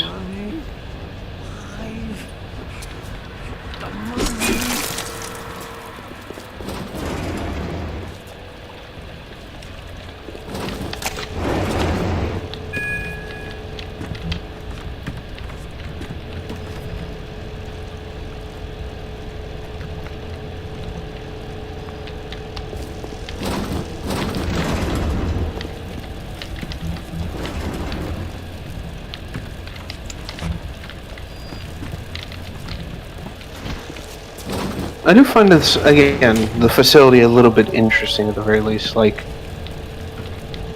it's not as awful as you think most labs to be, but it is interesting enough at its core. Like, again, part orphanage, part testing ground. Again, the girls treated somewhat decently to a certain extent. Except for that one splicer who just basically got... I like to imagine he cornered a bunch of them and they're like, wait, we have needles, and they just stabbed him to death like a fucking pincushion. I know why it has to be children, but why just girls? Kind of ironic, like literally giving him what he wants, which was Adam. Fontaine says, one less bathroom to build in the orphanage. It is amazing to watch the effect of Adam on their small bodies. Their own cells replaced by Okay, I think we found a little bit more of that sample. Yeah, so there's where more of the pheromone is. That's good. Excellent. Shame you could not do the same thing to an adult.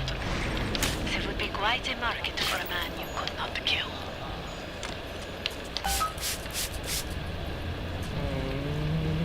This is making me cringe. I like the prestige. This place is awful. I fucking hate it. Fontaine sucks. A good start. Now Yeah, you need only to Fontaine find the and body Tema suit Butt and the voice box are from the both other lab. suck. You will be a proper crew. Oh, absolutely. But again, at least Tenenbaum recognized her evil and said, okay, I gotta stop this shit. Is actively trying to do the right thing with the little sisters now. Frank is just like, no, fuck it, I want Rapture because I'm a greedy little con artist who has a small micro penis.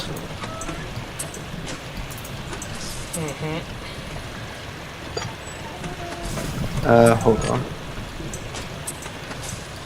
Oh yeah, that's an interesting idea. You guys should play the System Shock remake. I've played the part of the System Shock remake, and it was kicking my ass. So I said, I'm gonna tackle this at a later time. I still plan to, but Jesus, I forgot how difficult that was, because that is an old school game that does not hold your hand, and you will be thrown into the deep end as soon as you start.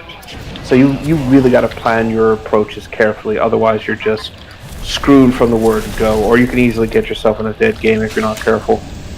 It's just one of those where it's like, oof, jeez, I forgot how hard this was. But with perseverance and determination, eventually you'll knock down the walls of Shodan's hope.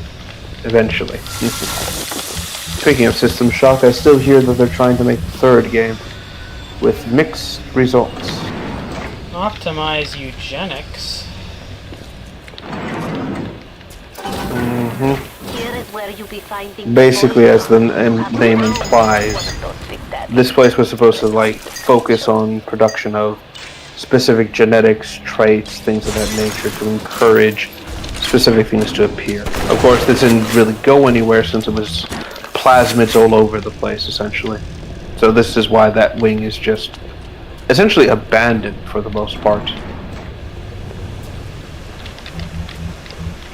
There's a pipe dream that never went anywhere. As eugenics tends to be. Yeah. So yeah, basically as she put it, this is the lab where we'll need to go for our next stage of the transformation process.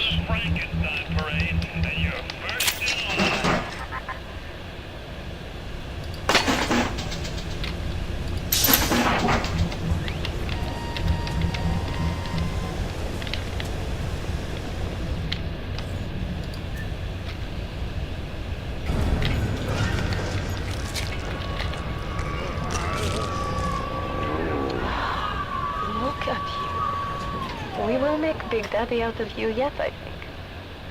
There is only one And yeah, thing Frank to do. isn't wrong The body technically. suit. The process Go to to become a big Halsted daddy is going to Arbor have Estate. irreparable effects on you.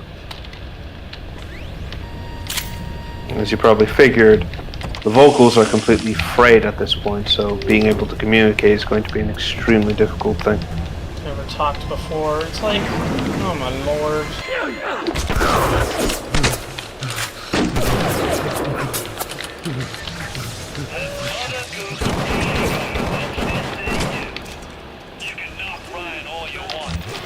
Yep. Poor guy. Like, I don't think he's a mute per se. I think Jack is capable of speech. I just imagine he doesn't have any reason to speak throughout this game.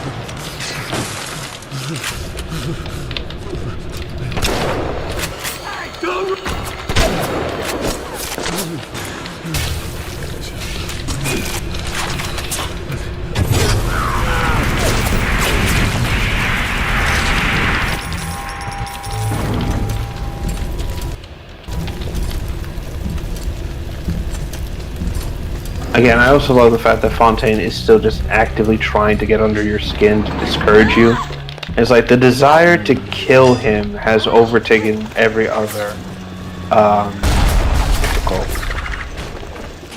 every other instinct in in Jack's body at this point. It's like, yeah, you are going to die now, Fontaine. Like, you should have realized this the moment you sent Jack to kill his own dad. It's like, maybe this will come back and bite me in the ass.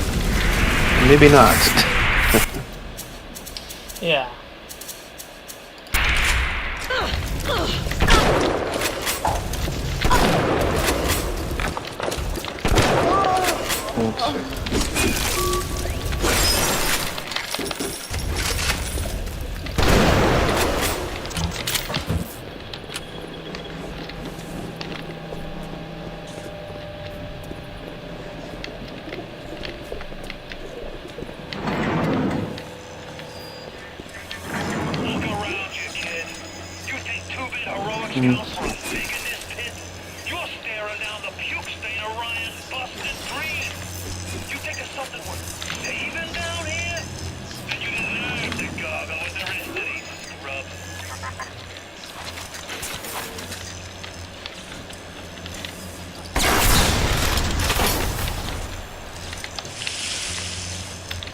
Let's see. Let's see. Yep. Atlas is a friend of the parasite. Don't be a friend of Atlas.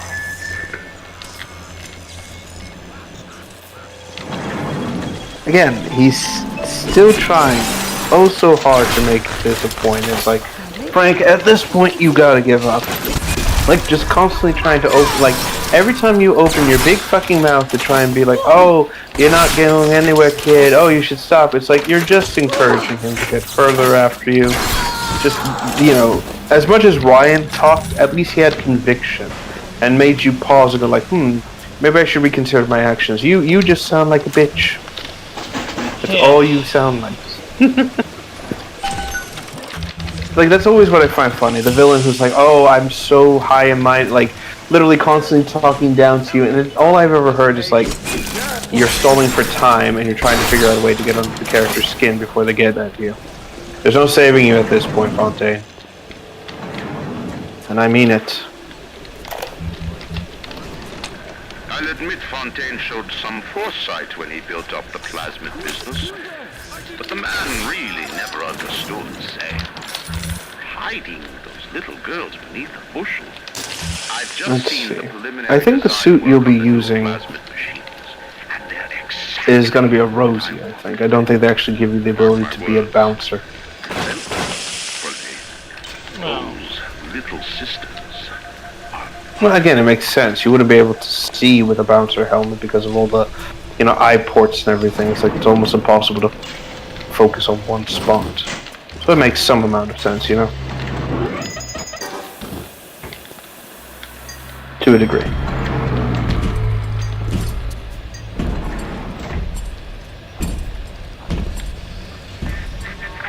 You know, you should be thanking me. I brought you here. I showed you who you are. Nobody never told you nothing but lies till I come along. I just don't know where to get her to. sisters are. I think one of them you'll be able to save in the next part, because you will be doing the harvesting stuff with one of the little sisters, and I think you'll be able to save her after the section is done, and the other one I think might be nearby in a specific location, but I could be wrong. I do know that this is basically the second to last mission before the game ends. After that, it's basically just a straight shot to Fontaine. Well, as straight as it can be, I should say. After Ryan takes this place, here is where they build their filthy skull of Frank. Find the pieces of the suit. Let me take a look here.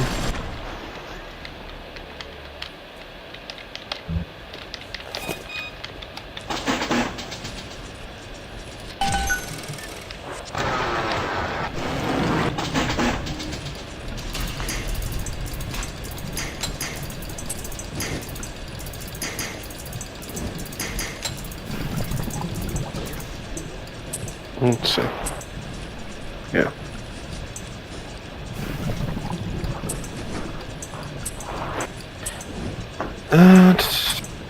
Let's see. Oh yeah, I guess this game doesn't give you the ability to, well, I wouldn't say name the security vaults, because that's a perk you get in Bioshock 2, basically, where if you hack a drone, it'll rename the drone. But I don't think this is a perk you get here in Bioshock 1, but I could be wrong.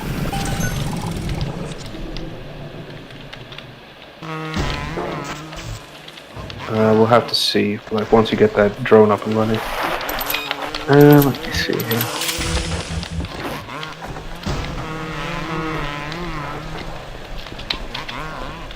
I gotta say, for the, like, aside from, like, one or two fuck-ups here and there, for the most part, you handle the hacking minigame pretty damn well.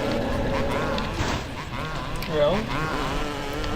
Yeah, because most people, again, like I said, one of the big reasons why they changed how the hacking minigame was between Bioshock 1 and Bioshock 2 is because people complain about the puzzle mechanic in Bioshock 1, and I'm just sitting here like, it's not that difficult.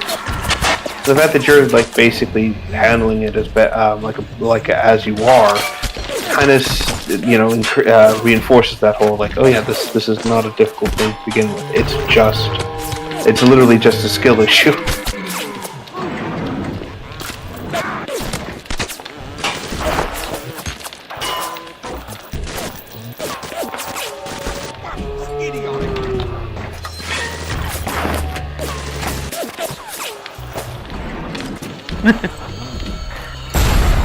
Yeah, I still find it funny that whenever you encounter, like, the Big Daddies fighting against, like, splicers and stuff like that, sometimes the Big Daddy will just give them a good shove and they just go flying for a second. It's like, ah!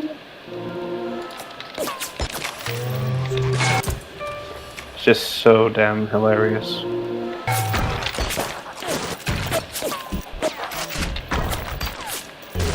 And I mean that in, like, the most generalized way possible as well. It's like, it's just absurd sometimes.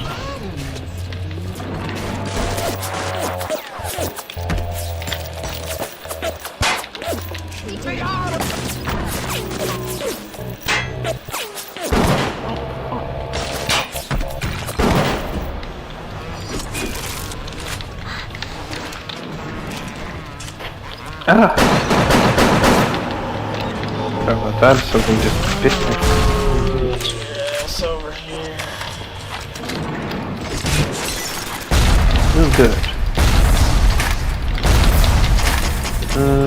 Still no sign of that other little sister. At least so far.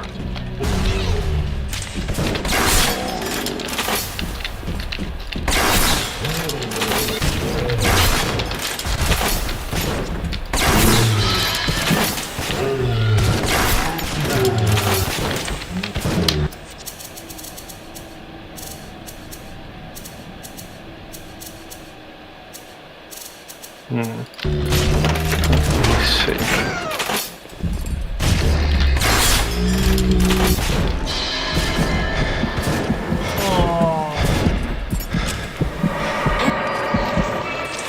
Well done. Oh my god, I have to walk all over. Yeah, like even though these like the deaths in Bioshock doesn't like cost you anything, the only thing it costs you is like time and distance at the end of the day. Like that's the worst of it, really.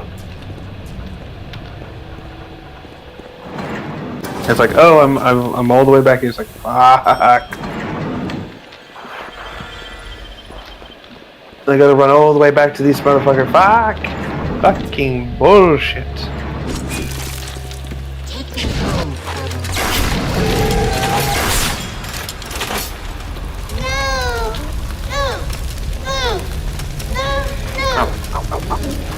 I'm sitting in a weird way.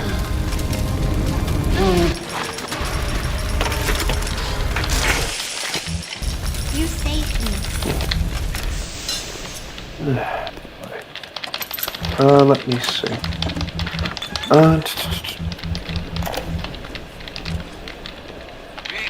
don't think there was any other character I was going to address here. Hold on. Maybe something can be done. But the little sisters seem to like order.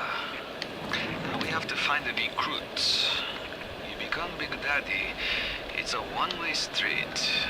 But Ryan says don't worry. Recruits will Sorry, I'm just checking something here real quick. Ryan. He's a good guy. Surprising. Let me see.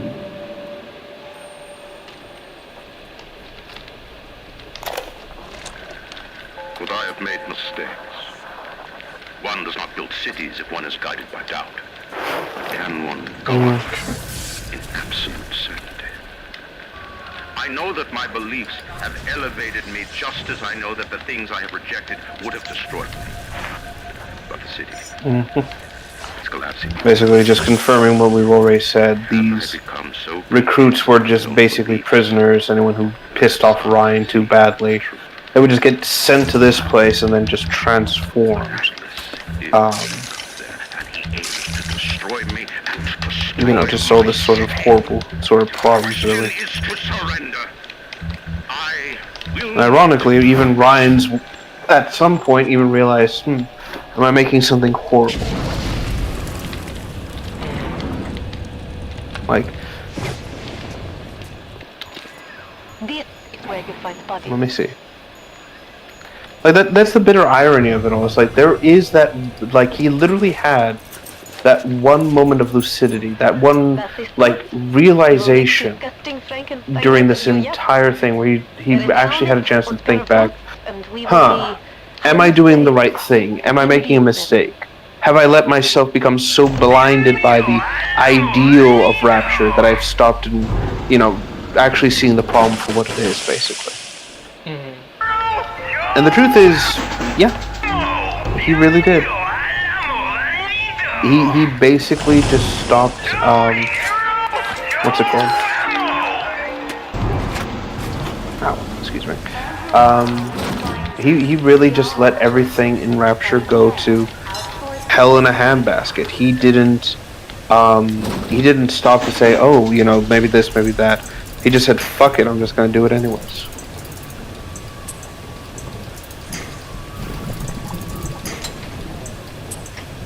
Just, again, just bitter fucking irony. Yeah.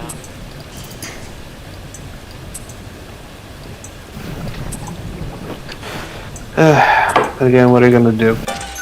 It's not surprising in the slightest considering everything that's happened.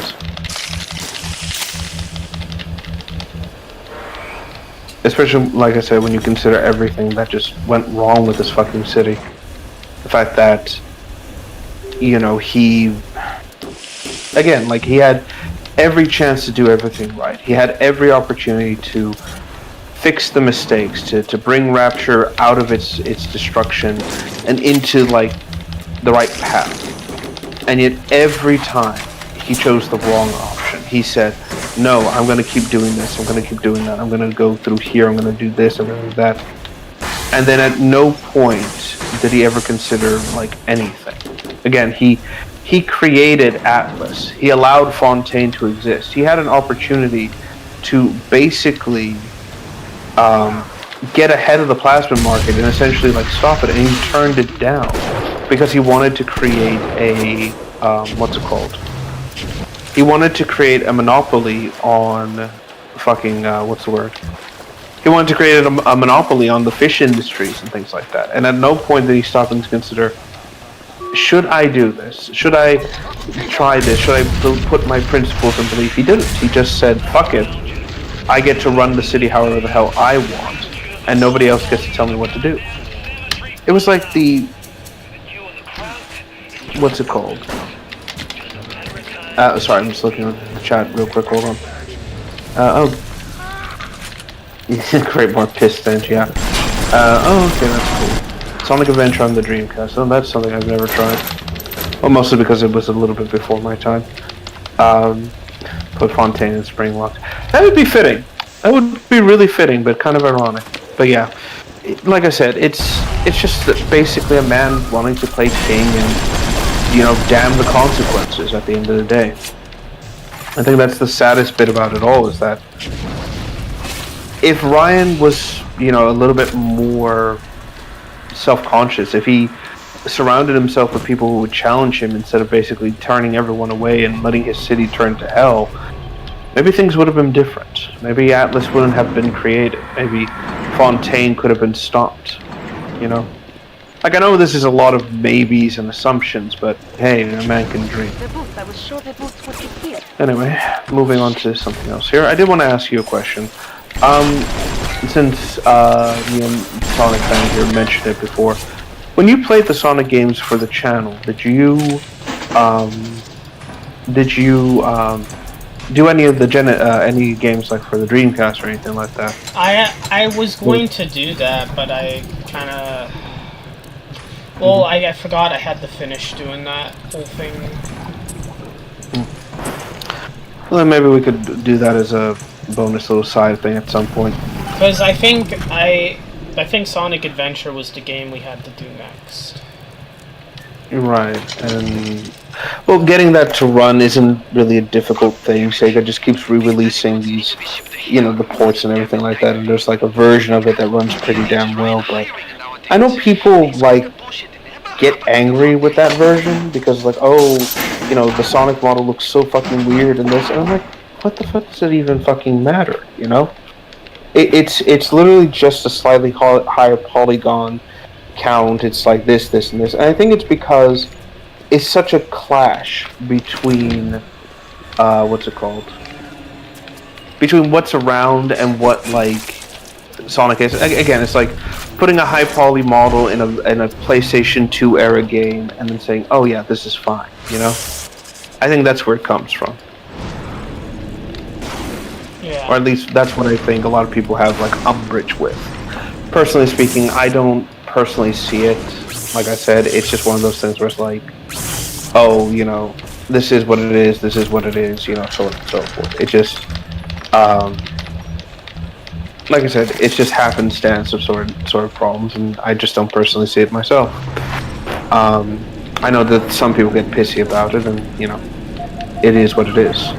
Also, speaking of Sonic in these games and everything like that, apparently there is some sort of unused character that Sega still holds or is trying to keep the copyrights to. Some sort of spider character apparently meant for Adventure 1 and Adventure 2. What? Really? Yeah, let me see if I can track it real quick. It was something I found one day. I was like, oh, what's this? Let me see. Yeah, unused characters. Let me see. So we got this, that. Yeah, here it is. So it was an unused Sonic Adventure character, and it was this. It was a spider character that basically was going to be like almost a pseudo Rouge the Bat for Adventure 1, and there's like a texture and an image of her in game that never got used, and it was like apparently supposed to be some sort of like in-game teaser or something like that, and never happened. She never got added to the game. She's just been kind of lost in limbo. And yet the ironic thing is that there's still, like, a lot of these unused characters, people will still go online and look them up slightly, and this is mostly to see like what characters Sega's like abandoned, what characters are still out there, what's been made official, what's been, you know, removed as it is, yet. And from what I can tell, like Sega still keeps or still tries to reintroduce these characters at a later date and a later time, apparently, to a certain extent. And this spider character apparently is something they're still trying to keep the copyrights to. So they're kind of keeping it close to the chest for some fucking reason. And all I can think is like, why though? Like, what could you possibly need a Mobian spider in Sonic? You know? Yeah. What could you do realistically? I wonder what they're doing with that. Probably nothing. Yeah, again, it's like with most video game companies, they just sit on an IP and let it gather dust over time. Which again is not surprising, but it's just one of those like, yeah, that's something. I know that again, the spider's one character. I know that Bubowski, that's still a character that is on and off apparently. Again, it's a case of like, I heard at one point they were like, oh, you know, the fans can do whatever they want with it, but then somebody tried to do something with the character, and Sega told them not to. So I think it's just one of those like slight inconsistencies with like this weird fucking 90s character that very few people, if anyone's ever gonna actually like pick up and use. I wanted to put her into Sonic Extreme. I don't see why not. But again, it's like, what would her story be at that point?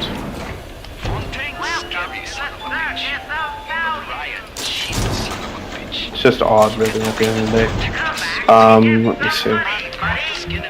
Oh yeah, there was some unused characters for Sonic the Comic as well. Apparently some weird tech character. Again, but that's a whole different rabbit. Sorry, that's a whole different thing. Let's see here. Sorry, I'm just checking on something else. Do we know if Fields has been essentially reclaimed by Sega? They put them in do we know Sonic if Superstars, did they not? Yeah, and that's what I'm thinking. It's like, is this a cheeky Easter egg to like an unused character, and people are like, hey, why not? Or is this just what's it called? Is this just bear with me a second. I had it.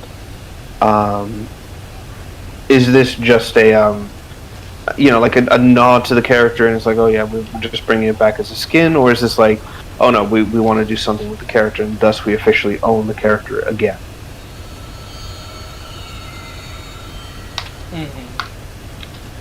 I don't know. It's like the same thing with Terios as well. It's like, does this mean that they're like official characters in the setting, and does this mean at some point they're gonna like make an appearance, or is this just purely like, oh, it's just a skin, it has nothing to do with the grander setting? And if that's the case with the latter, then I don't see why fans can't do what they want to do with these characters, and again, Sega shouldn't butt in when it comes to that. So I don't know if you can hear that, but I am getting a drink. Because fuck me, my throat is fucking dry. Can relate. Yeah. But yeah, it's something to consider really at the end of the day, and I don't know, Sega's odd. I mean, Nintendo's worse, but at least Sega tends to like treat their fans with a little bit of respect. Yeah. You know, they let you do the fan games so long as it's not like you're making money off of that fucking thing.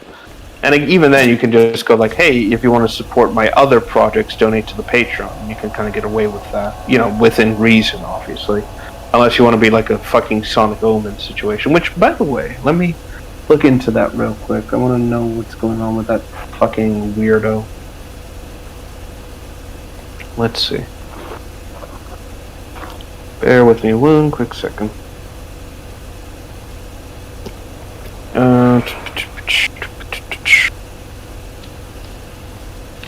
Sonic Omens developer.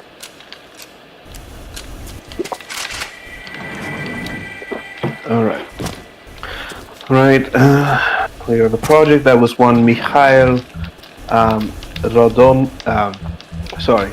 Rodionov, lead programmer, blah blah blah blah. 2 years ago, this. No, apparently he's just kind of vanished off the grid, basically. Yeah.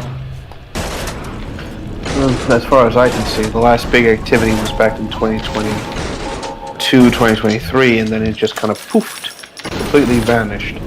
Which I'm not surprising. The fan base is basically like told them to fuck off, and Omens is kind of viewed as a, I don't want to say it's a joke game or it's as bad as the original Shadow the Hedgehog, but it's just one of those like, oh yeah, this is a bad fan game. Which somehow makes it slightly more embarrassing when you think about it.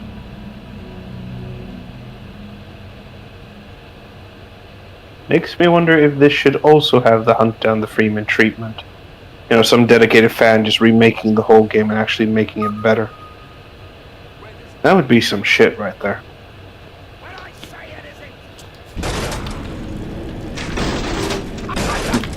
I have to look into that real quick.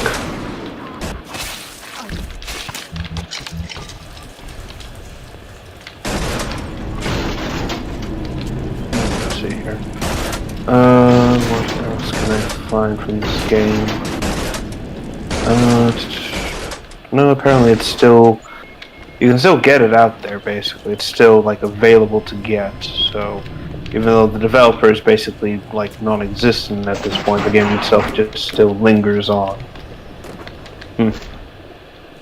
I don't know how to feel about that. Neither do I.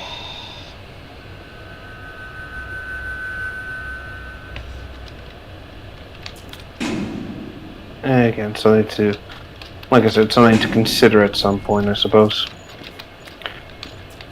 Still, I'm glad that people take that as a warning. It's like, yeah, don't let the project completely destroy what who you are in the world.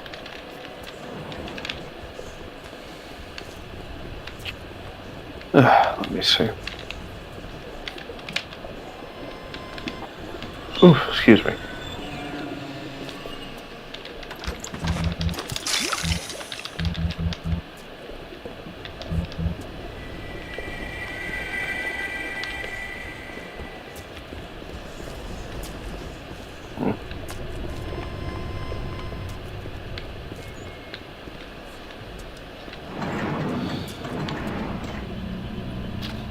Let's see.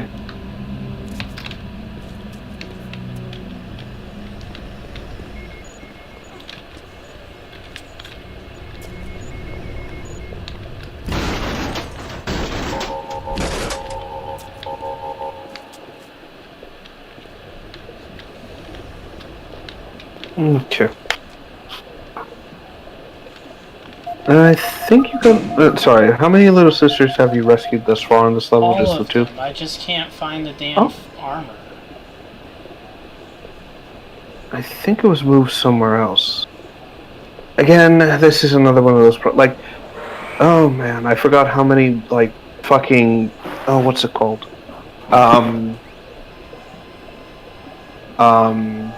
Oh god, what's the word? Scavenger hunt kind of things you still had to do. It's like, I'm starting to remember why I didn't remember the end to this series as fondly as I do too.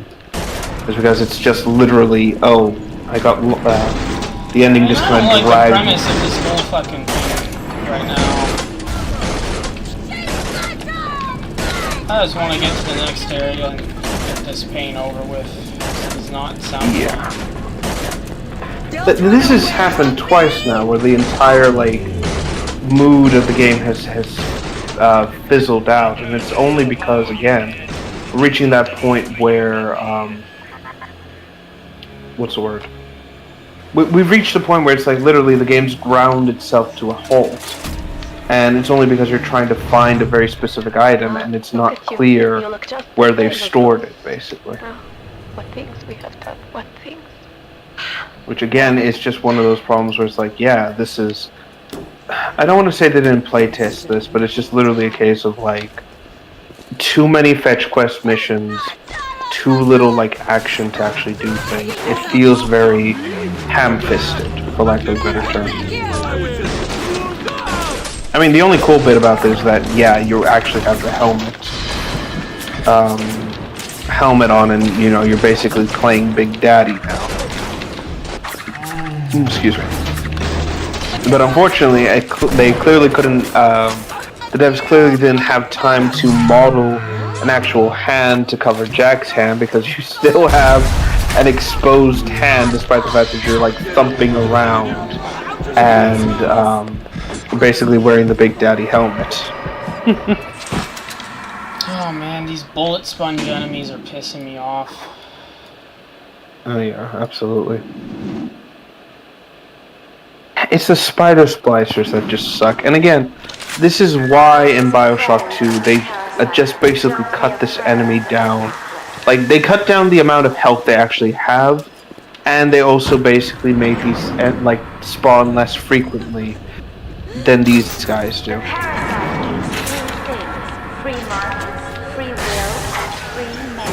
So at this point, basically now the goal is to reach a vent, hit the door, get a little sister out, and get her to basically do the whole gather Adam, which means you gotta stop in one place while she does her corpse poking and shoot the splicers that come after her.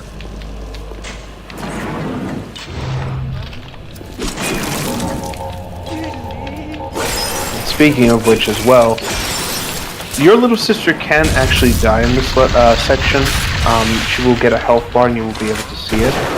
It's rare for this to happen because they are basically difficult to kill. But again, props to the game developers for this. They actually programmed child death, basically. You know, back when it was cute. Yeah.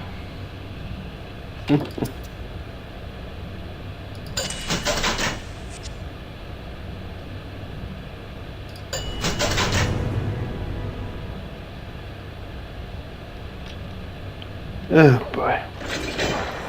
Again, it's the pain is it's nearly over. So I have to go to some library place? I guess Yeah. educational facility, or no, that's not it. Oh.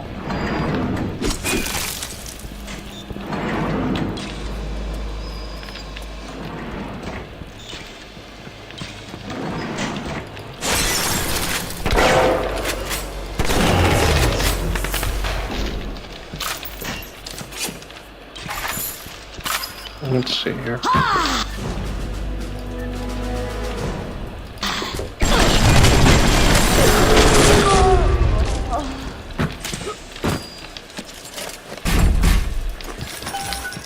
Yes. Now this is a Big Daddy. I don't know why you can't just smack the other vents to spawn one. I guess it's because she has to go in a specific path. And it'd be too easy for, like, the Pathfinder to get fucked up. Also, they are just throwing you tonics all over the place as well. Which is kind of sad because you are not really going to be able to, like, make the most use out of all this. Again, because again, it's supposed to be the, what's it called? It's supposed to be the second to last, okay, what's the word? The second to last mission, basically. You need to bring them out of hiding, and then they'll let you in the door. Go on, hit Yeah, so now here we are. Now you just basically smack the vent and get the girl out of there to fight. Und bitte. Would mean very much to me if you will be gentle with the girl. Mein kleines Mädchen.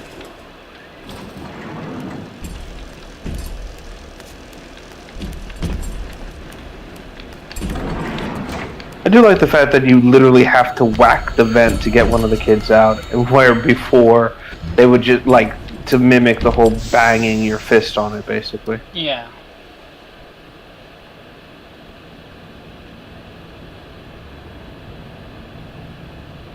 Oh, whale skeleton. Skeleton. Also, I think depending on how you handle the little sisters, you actually won't get a cured sister like you have right now. I think you would just get a standard, a sick one.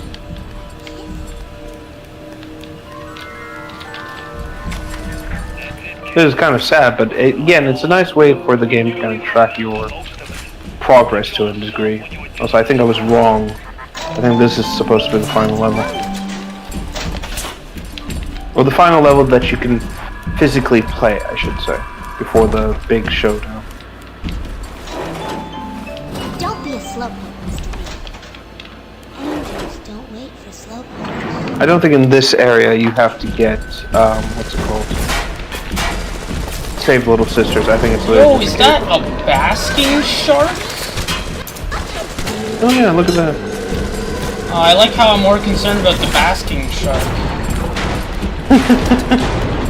It's like, yeah. Don't worry, kid. I'm not gonna let anything happen. Oh my God! Look at that shark. Did you know basking sharks can breach out of water? Like, when they do that, it's kind of like what great whites and whales do. Really? Yeah. There's actually footage of it. I'll send.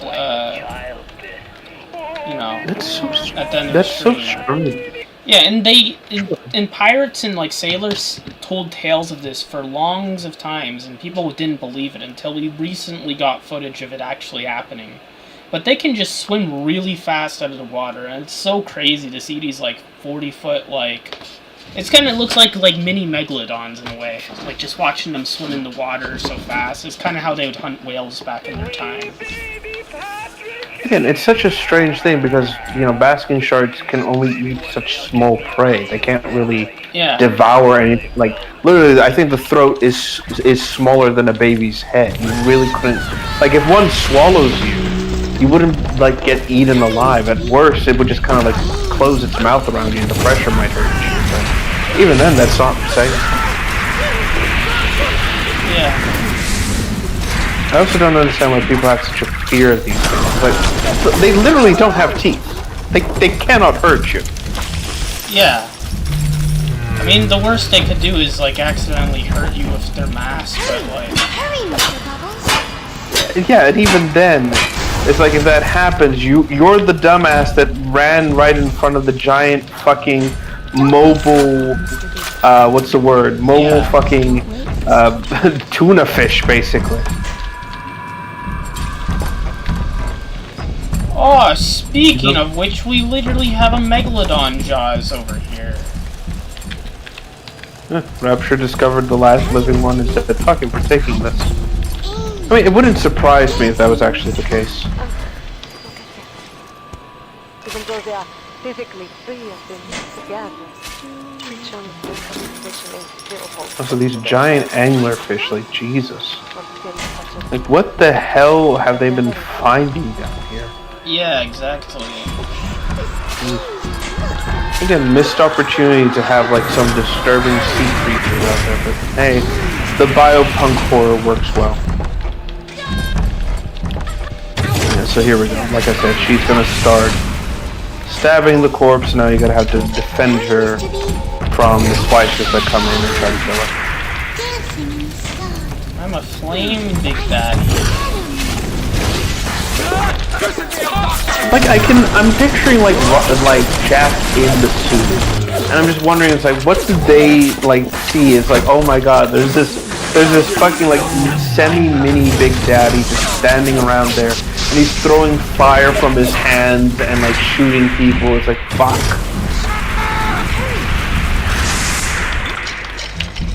Actually, funnily enough, and the devs have kind of confirmed this.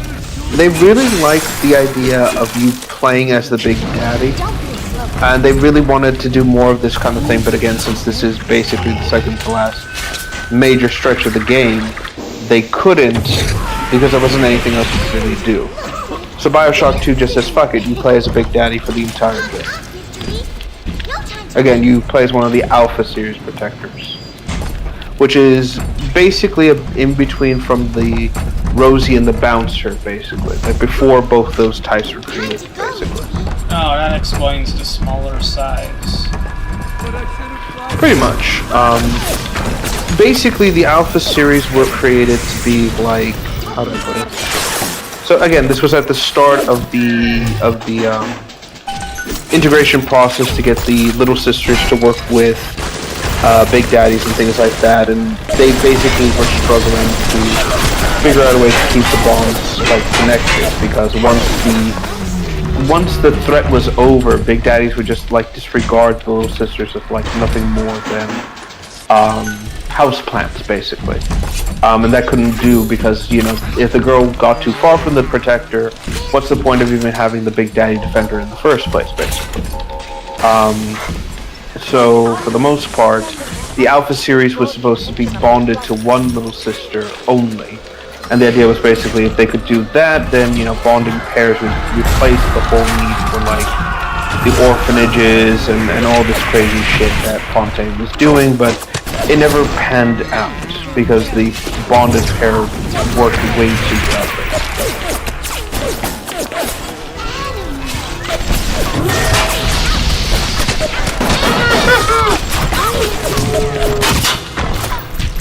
She's going to die. Jesus. I don't know if this is a fail state if she dies, or it'll just spawn you another little sister.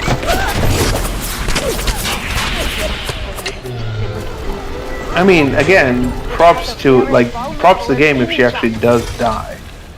You know, like, and I'm saying that in like a general sense. For another at event, but to lose even one is a sin. Oh fuck, am I gonna get the bad ending now because one of them died? I don't think so. I think I think the game only tracks it a little. Oh, so that's what's happening.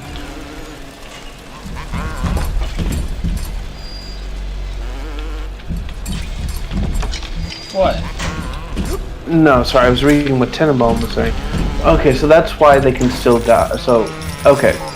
These are the little sisters you've rescued and managed to, like, deconnect from the sea slug. So that's why they can die. Okay, I see.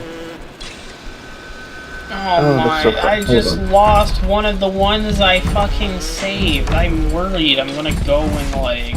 Let me check. Okay. I don't know, maybe it's because I accidentally used my flamethrower on it at the start. It was in the way. And I didn't know how much health I had. Like, I didn't know how armored I am right now. Like, I thought, like... I just realized I'm not taking a lot of damage. I thought I was still vulnerable, so I wasn't, like... You know...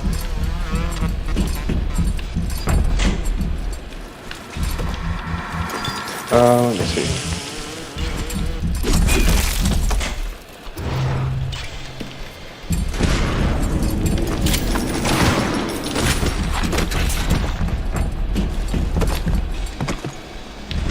Hold on.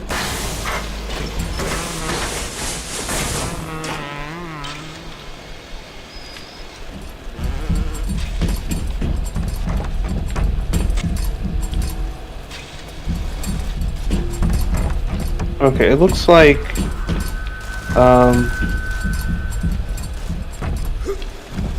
me see.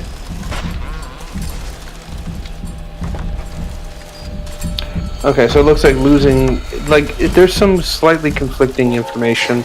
Some sources say that yes, if a little sister dies during the proving grounds, it can affect the ending, but if it's either too many of them die and that affects the ending, or if only a certain amount die, it won't. It seems like it may be an inconsistency between people. But for the most part, as far as I can tell... I'm just gonna fucking reload to be safe. Sure. You may want to use more. I don't think using the flamethrower would be the best, like, out in the open. I think just shooting them would be probably easier. Or just hitting them with frost and then just blowing them up that way instead. No, I didn't notice that. There's a shark normal one. So it does show that the developers paid attention.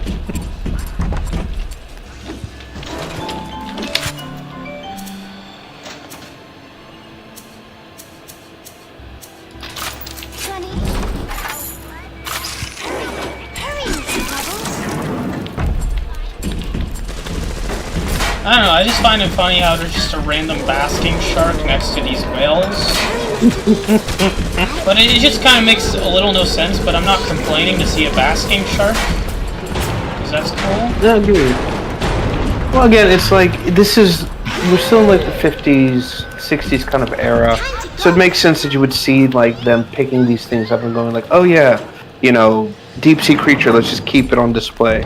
I mean, it makes sense. I mean, basking sharks are a lot bigger than that, like a lot bigger than that skeleton. So that's what I'm like weirded out about. Like, even if that's supposed to be a blue whale, that's like, you know. Maybe one day I'll get me a real family. They play well. It could be just a perspective thing. No time to wait. Oh, excuse me.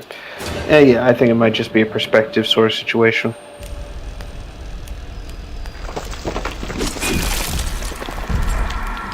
Hurry, Mr. Bubbles.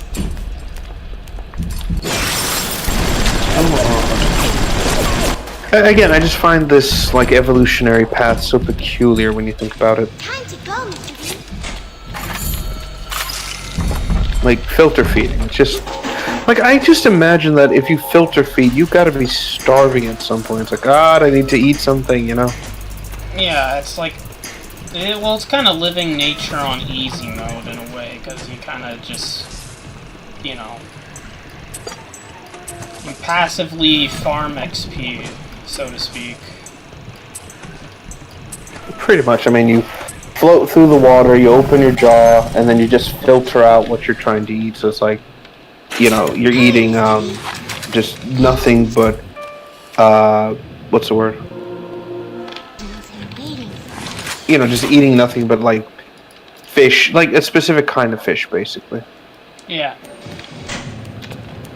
Oh. Huh. Sorry, I just had to look into this a little bit more. No, they technically do have teeth, just really fucking small. Yeah. So I guess if it does swallow you, it's like like. I mean, it has just the throat size of a grapefruit. You'll be fine. No, I get that. I mean, it's more of a case of like, it would still fucking hurt you. Well, yeah. Like if because I mean it's small, and I imagine it'd be like, again, like getting little needles stuck in your like side. It's like it's slightly uncomfortable, Yeah. So it's not a big thing. I think at the end of the day, it's just more like you're inconveniencing it more than it's hurting. Like you're hurting it, I would say. Like I imagine as soon as you would like fall in there, it would just try to like spit you back out almost immediately. Yeah. Like once it realizes, wait a minute, you're not plankton.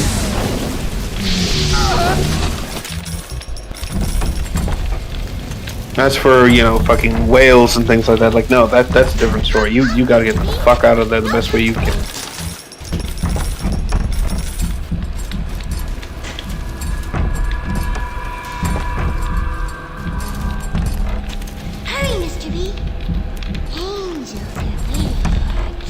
Giant anglerfish is interesting.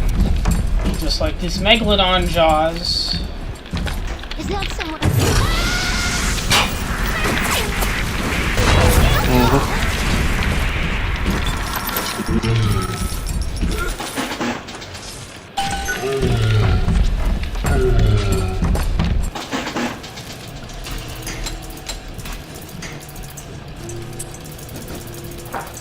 Still just fucking weird that these deep sea things like, again, just down here in Rapture, all the weird shit just kind of comes out of nowhere for the most part.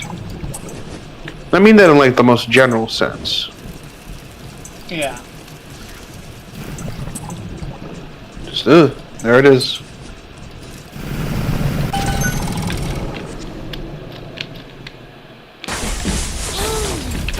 Dancing in the sky.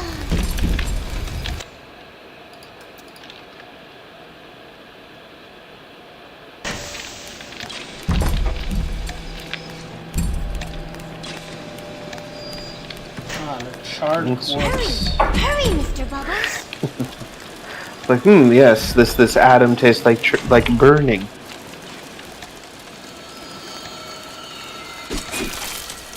Hurry, Mr. B. Angels are waiting. I just realized what these are. Like, again, we're in the proving grounds. I just realized that, oh yeah, this is probably where they go to test all this shit, which means that these they probably did murder people and said like, oh yeah, we're having you do this specifically. Okay, bye. Watch out! Protect their height. Draw the attention of big flies. And also, I think she's just a bit lost. She's like, oh, let me just go over here, let me go over there. It makes sense again why they only use a specific location to summon the little sisters if they get so easily path found. Oh, sorry, their pathfinding breaks this badly. Proximity mines are doing the job. Oh, good. These fuckers are not getting anywhere near here. Now, that explains why the Rumbler became a thing later. A Big Daddy for Bioshock 2, basically. Basically, they're Big Daddies that just mostly do explosive damage and shit like that. Very odd, too, by the way. They don't have the same general aesthetic as the other Big Daddies, but it's supposed to be because they're a relatively new species, so to speak.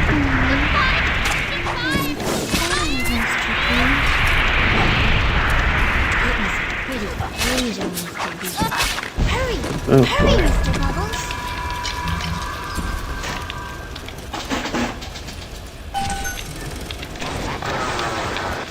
Again, at least when it comes to this whole process, it's like it's not. I'm glad it's not a fetch quest, and that here it's just a case of like, oh yeah, just defend this area, defend this kid here, defend that.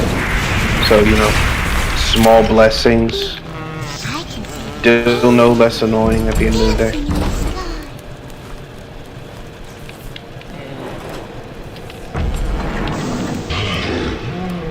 Oh, fuck. Did she just run off? Not that. It's another big baddie. Oh. I mean, they shouldn't give you any issue. Again, when it comes to big daddies, they just tend to ignore each other. Especially if one has a little sister. Like, they're not like the splicers that will actively try to take a chunk out of you.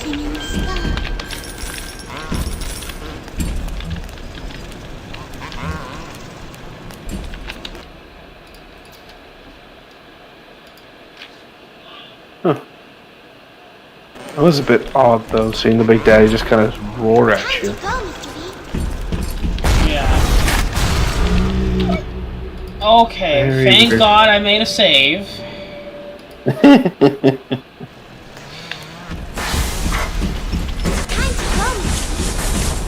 Again, this kid has no sense of, what's it called? No sense of, like, self-preservation. Whatsoever. It's like, Jesus Christ, no wonder they assigned you these defenders.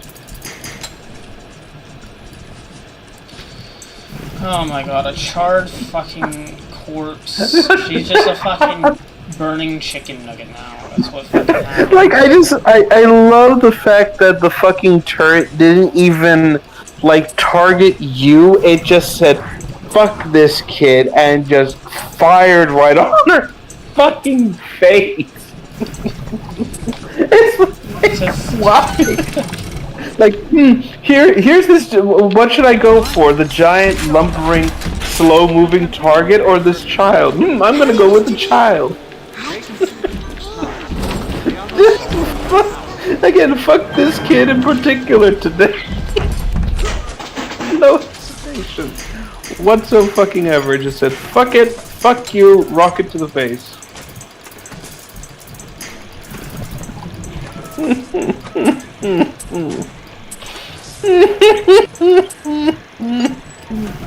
I gotta remember to edit something funny there, just like maybe a Wilhelm scream. Yeah. Oh, God. Like everything is trying. Like, it isn't just bad enough that everything in this place is just trying to hurt you in general. It's like everything's just targeting her now. It's like, oh yeah, the proving ground was literally just our test to see if, like, could they make it in the real world. We lost like 5 of them, and we've confirmed only one thing. No, they couldn't.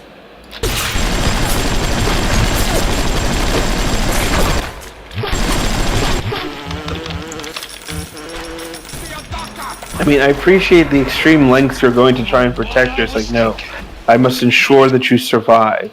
because again, you have the survival instincts of a lemming, and the fact that this place will just actively try to kill you for Well, reasons I don't know. This is a huge ass basking shark. That's what I like to see. Okay, it just kind of reminds me about the situation with the two best friends and their strange, crippling fear of the basking shark. Shit. No! Oh, fuck. I'm just gonna reload. I got too distracted. I'm sorry. I like to see basking sharks. They look cool. I like sharks. Yeah, who doesn't? One of the few creatures in the world that just didn't evolve over time and said, you know what? We don't need to change anything. I think we're perfect as we are.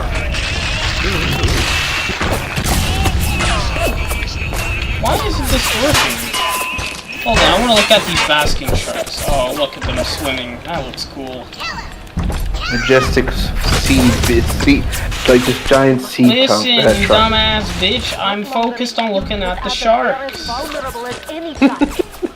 I don't know why this whole place is just fucking like zeroing in on her. That's the fucking weird thing when you think about it. It's like, again, you are the major threat, and they're like, oh no, we're gonna go after this fucking kid now. Yeah, look at this huge bass and this huge crabs. Well, I gotta reload to save, but you know. Yeah, obviously, but.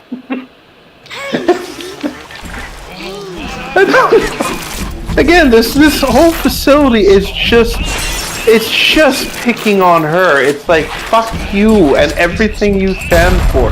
It's like saying, oh, when I grow up, I want to be a doctor. It's like, yeah, when you grow up. Just fucking hell. I don't believe this was how the facility was. I refuse to believe that's the case. I think it was just programmed to test big daddies and then say, can you make it through the gauntlet? And about like 50% of them couldn't. It's like, okay, this makes a lot more sense now.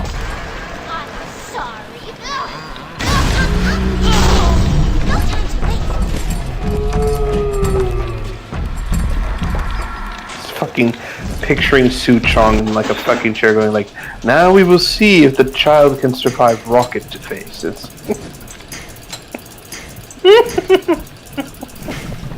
oh god. Oh lord. It's fucking insane. Oh, absolutely. Just again, constant barrage of bullshit flying at you from every possible angle. Frequent splicer attacks and just automated defenses that, again, for some fucking reason, target the child instead of you. Only in Rapture.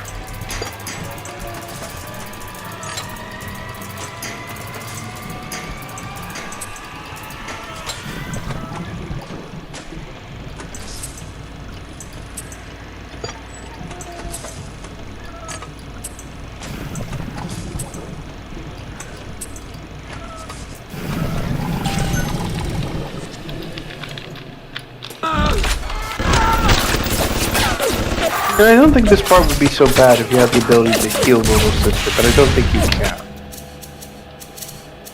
Yeah, I don't have the ability to do that shit. Which is weird because I don't know if this is something you can do in Bioshock 1 or if this is exclusively a Bioshock 2 thing. But I know that the player can heal their allies. So you think they'd be able to like make it so the player could actually like heal the little sister, I guess.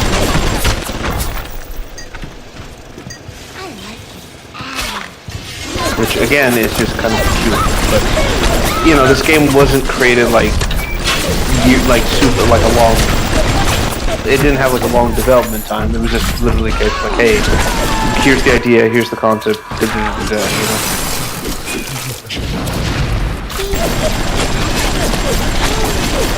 It's just a product of the time, basically. There's a giant ass warthog. Oh, speaking of warthogs, I saw a boar family yesterday while I was on my drive. Did you kill them? No, because That's a they weren't on my giant property. bear, too. Oh Jesus! No, it was a sow and I think her razorback And a moose. and yes, and they're the random moose. No, it was a sow and her razorbacks. And it was like two of them, and they were like on not even on the side of the road. They were like on the sidewalk grazing because there's like a giant forest nearby. I just stared at them and they just kind of look at me like, yes, this is what we do. And then as soon as they like looked at me, they just turned, like they didn't run, they just kind of went like, okay, now we're gonna go over here now. So fucking weird. So I don't believe the animals in Bioshock are naturally this big. I think this is just a scale fuck up somewhere. Yeah. Which again, it's like, I'm not gonna fault the developers for this. It's like, honest fucking mistake. It doesn't detract from the scene in any way, shape, or form.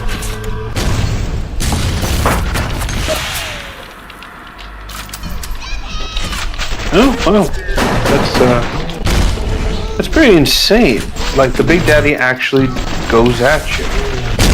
Even though, like, literally the entire game has been telling you, oh, they won't do that. It's like, well,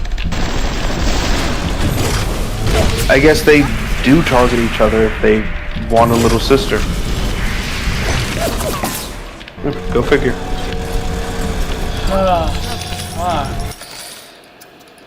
This damn child's gonna be fucking dead because of how...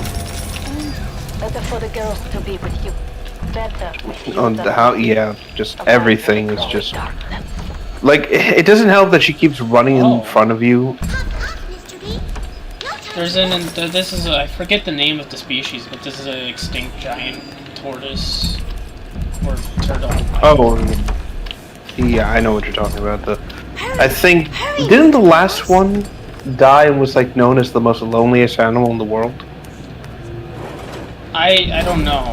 I know this isn't Archelon. It might be Carbon Nibbies or I don't actually know which species it is.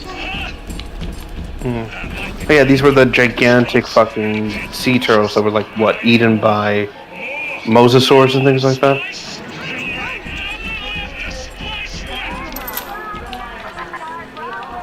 Which again, it's like, fuck. Like, that would terrify me, to be quite frank. Like, imagine you're just sailing out at sea, and then you just see, like, the half-bitten off body of one of those giant turtles, and you just think to yourself, oh! Great! Something's close, and they could probably take a chunk out of my boat. Fuck. Yeah. Alright. We've made it through the proving grounds. Fucking finally. Yeah. Now we don't need to keep worrying about the fucking kid getting owned by rockets. It is the only way to defeat it. Oh, just fucking... I don't know why that's funny to me, but it is. Again, it's just so fucking weird.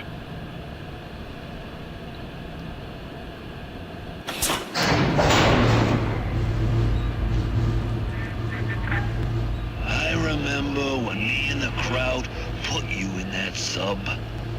You were no more than 2. You were my ace in the hole.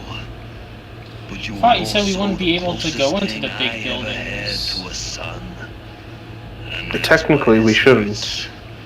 This is, well, right. This is the final showdown. So this is supposed to be in the big building. So this isn't the same as the what's it called? What as the fuck? Yes. So basically, what Fontaine's been doing this entire time is he is actively injecting himself with every fucking plasma he possibly can, and transforming himself into basically a tyrant. It feels like fucking Revelations all over again.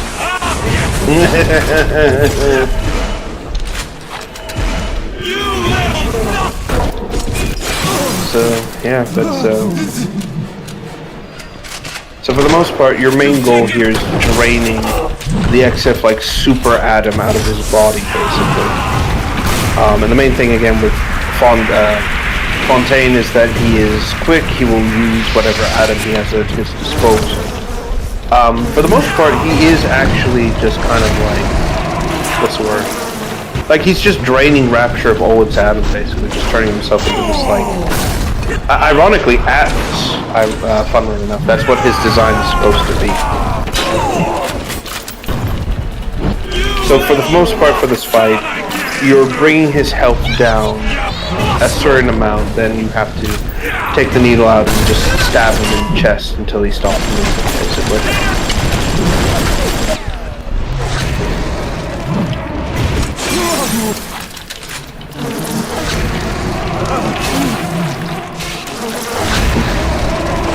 I don't think there's any vending machines you can get. I think there's ammo scattered around the arena somewhere.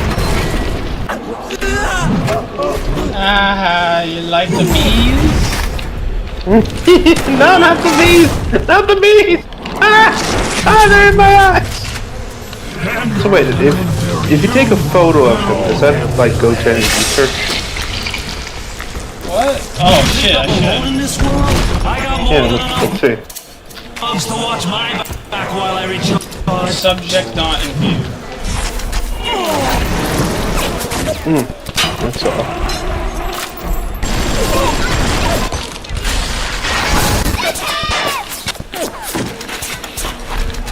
I like how every time he also goes down slightly in terms of health, he goes back into the chair, or like the table, and then it'll just clamps down on him again. Like, yes, this is exactly what I wanted. So I guess because he's such a freak of nature, there's literally no data you can get on him. Go figure.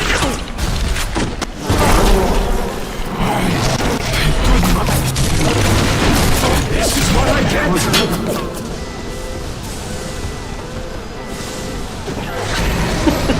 Sorry, I still just find it funny. Again, just throwing, what's it called? Just throwing bees at Fontaine. It's like, here, take my bees!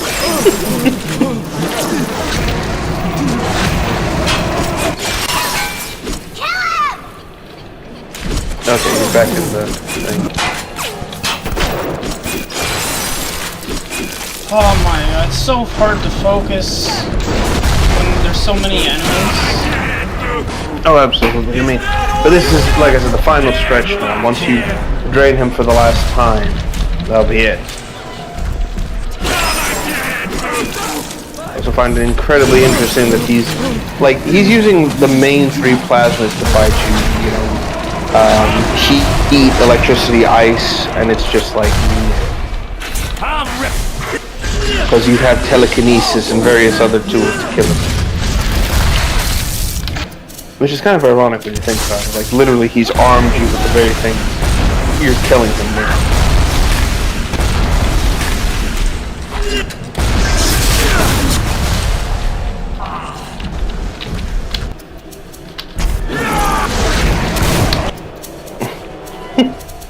Still just find it incredibly funny. You're just throwing bees at this dumb motherfucker.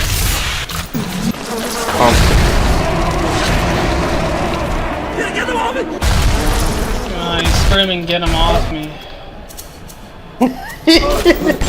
Like, why? I did all this to my body. Why do I still feel the sting of bees?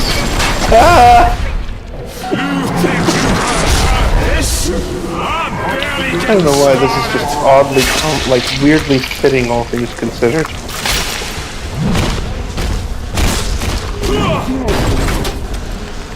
I had you built.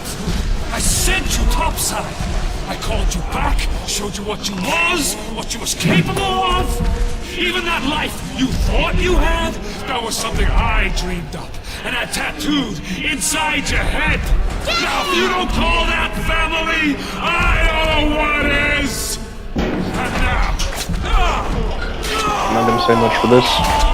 Just let it go.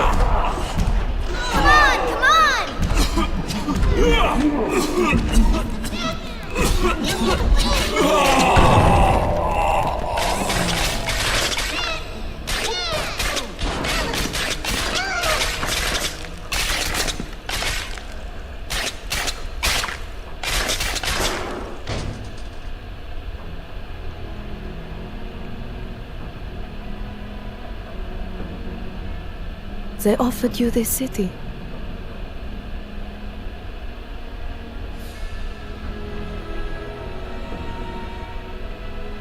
And you refused it. And what did you do instead? What I've come to expect of you. You saved them. You gave them the one thing that was stolen from them. A chance. A chance to learn. To find love. To live. And in the end, what was your reward? You never said. But I think I know. A family. That's it? Yep. So, unfortunately, there's a few No things credits? we need to kind of go. Yeah, no credits. It's a real one and done sort of thing. Here, I'll put on So- the credits here so we can talk over them. Yeah, but yeah, that was Bioshock, and basically, there's a few things to kind of cover. So to kind of give a bit of context to the ending here. Chad King, Basically- one of the plot holders. So basically, what's sad about this is that basically Jack did exactly what he did, which is basically bring the girls to the surface. And while a lot of them got put into the system, he wound up adopting a few himself and raised them as his own. And over the course of a few years, you saw it with the ending. They grew up, they got a chance to actually live their lives freely and not be these slaves to Rapture, basically. Unfortunately, the main issue with Jack is that because of what Fontaine and Souchong and Tenenbaum did, his body was rapidly aging with every so few years, basically. So by the time the girls actually reached adulthood, like we're talking about mid-30s or so, he was already in his 60s by that point, and just dying. Basically, Jack's story ends here, essentially. That's it. The character is officially dead. Rapture still exists. The city still remains. It's just basically leaderless at this point. And that actually goes into the sequel, which basically takes place about 10 years after the events of Bioshock 1. And for that, we will be kind of going over that. Not tonight, obviously, but we'll start that adventure, when we get to it. I think probably Friday night. There is one DLC that has, well, two. One's the Protectorate Trials, which is basically like the Proving Grounds. Basically, you're just fighting splicers. And the other one is Minerva's Den, which basically has you following a different character with a surprisingly interesting backstory and a very well written epilogue, in my opinion. But yeah, that was Bioshock 1. So, what did you think? Well, I'm happy we got the happy ending here. I'm glad everything went well, and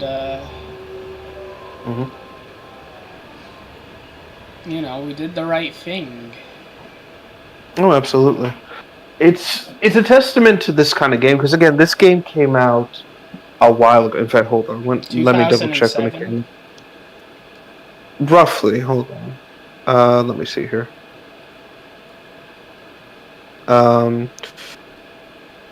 This game came out, August 21st, 2007. So it's been roughly, let's see, 10 years, I want to say 10 to 15 years, give or take, since it initially was released. And I think it still holds up to this day. Like, it is a surprisingly straightforward story. It's not a particularly long game, but it does kind of put the question of, are you, what will you proceed? Will you do the more moral choice? Will you do the more selfish choice? The levels still hold up. There are, of course, some minor issues. Again, we complained about the fetch questy nature. That really did drag down the experience at least more than once. And frankly, there are some minor issues here with Bioshock, Well, but I think for the most part, I will say the combat and gunplay is a bit janky. Multiple times during when I'm playing, it's like it feels like the audio for the gunfire randomly cuts out. You have to deal with like it's like you know, a lot of the enemies are like bullet sponges, and that can be frustrating. Oh, absolutely. I think it's because the game really. Yeah, go I ahead. like the variety of weapons they had. Like, you had 8 different ones you could use. You have all the plasmids. It's really nice to have that. Especially since, like, that was something that wasn't done in shooters anymore. Because ever since Halo, it went to the 2-weapon system. Because it was more better for console shooters. Wait, what? Thanks for being supportive. What? You have all these happy thanks notes? What? Look at that, hidden in the credits. Thanks for Ashley for making sure Thanks to my wonderful wife. To my loving for making squishy monkey Liam. What the? Detective John Kimball? Oh my. I didn't know that. Special thanks, okay. And that's the credits. Yeah. I think that's actually, you know, it just shows that this is one of those rare games that had, you can tell that there was a lot of heart and soul into this. Like, this dedication is fucking stupid long, and it's beautiful. It absolutely is. But that's what I mean. It's just, like you said, the 2-weapon system making it easier for consoles. It really just kind of showed that when it comes to this sort of game of that era, it was really going out of style, it was really going out of fashion, and it's just really sad at the end of the day when you think about it, because you know, you have all this here, you got all these like amazing sort of details in the stories, and it's just that, you know, it fades out, and I feel just honestly kind of sad about it, because you know, we don't get these games anymore. Nowadays it's just kind of more depressing, but I think it's, like I said, it holds up. Like, yeah, it has its issues, but it's greater than the sum of its parts, and it really does show, especially nowadays. There's not even any achievements for a first game here. Oh yeah, but it makes sense. I mean, this was like before achievements really were a big thing, and this was a cross like platform game too, PS3, Xbox, all that sort of stuff.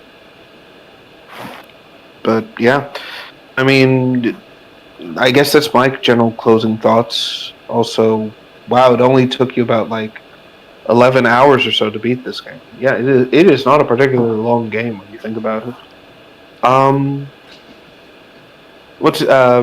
You got any final like closing thoughts you want to give?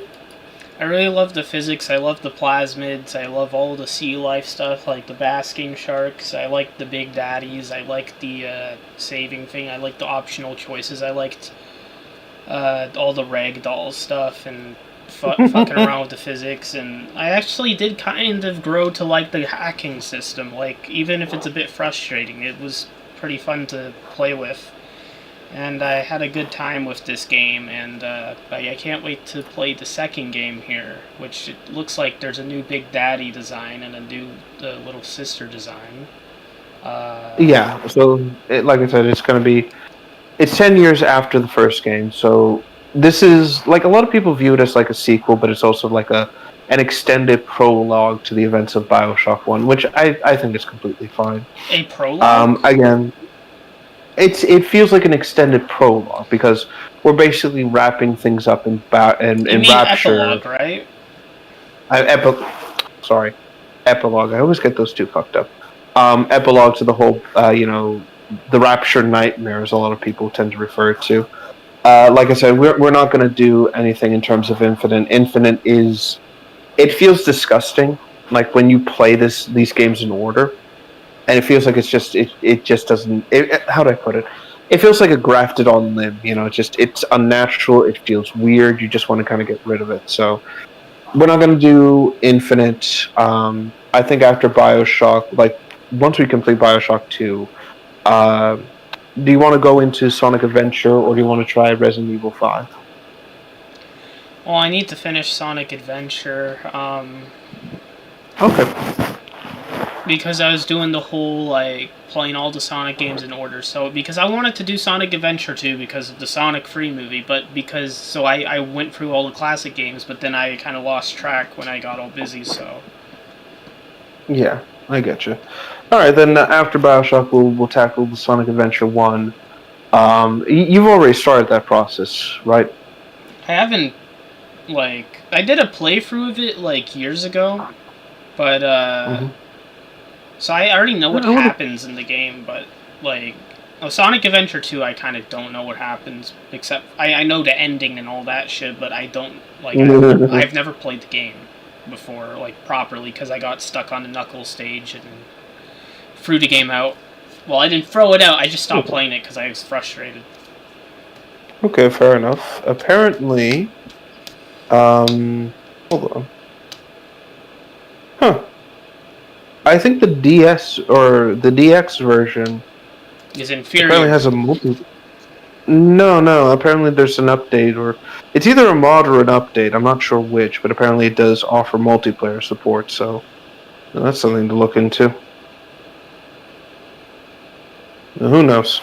But yeah, I think that basically covers everything. So we'll see you all probably Friday to start our adventures once again back under the sea with Bioshock 2. Until then, I hope everyone has a great night. I hope everyone takes care, and we will see you guys next time. Good night.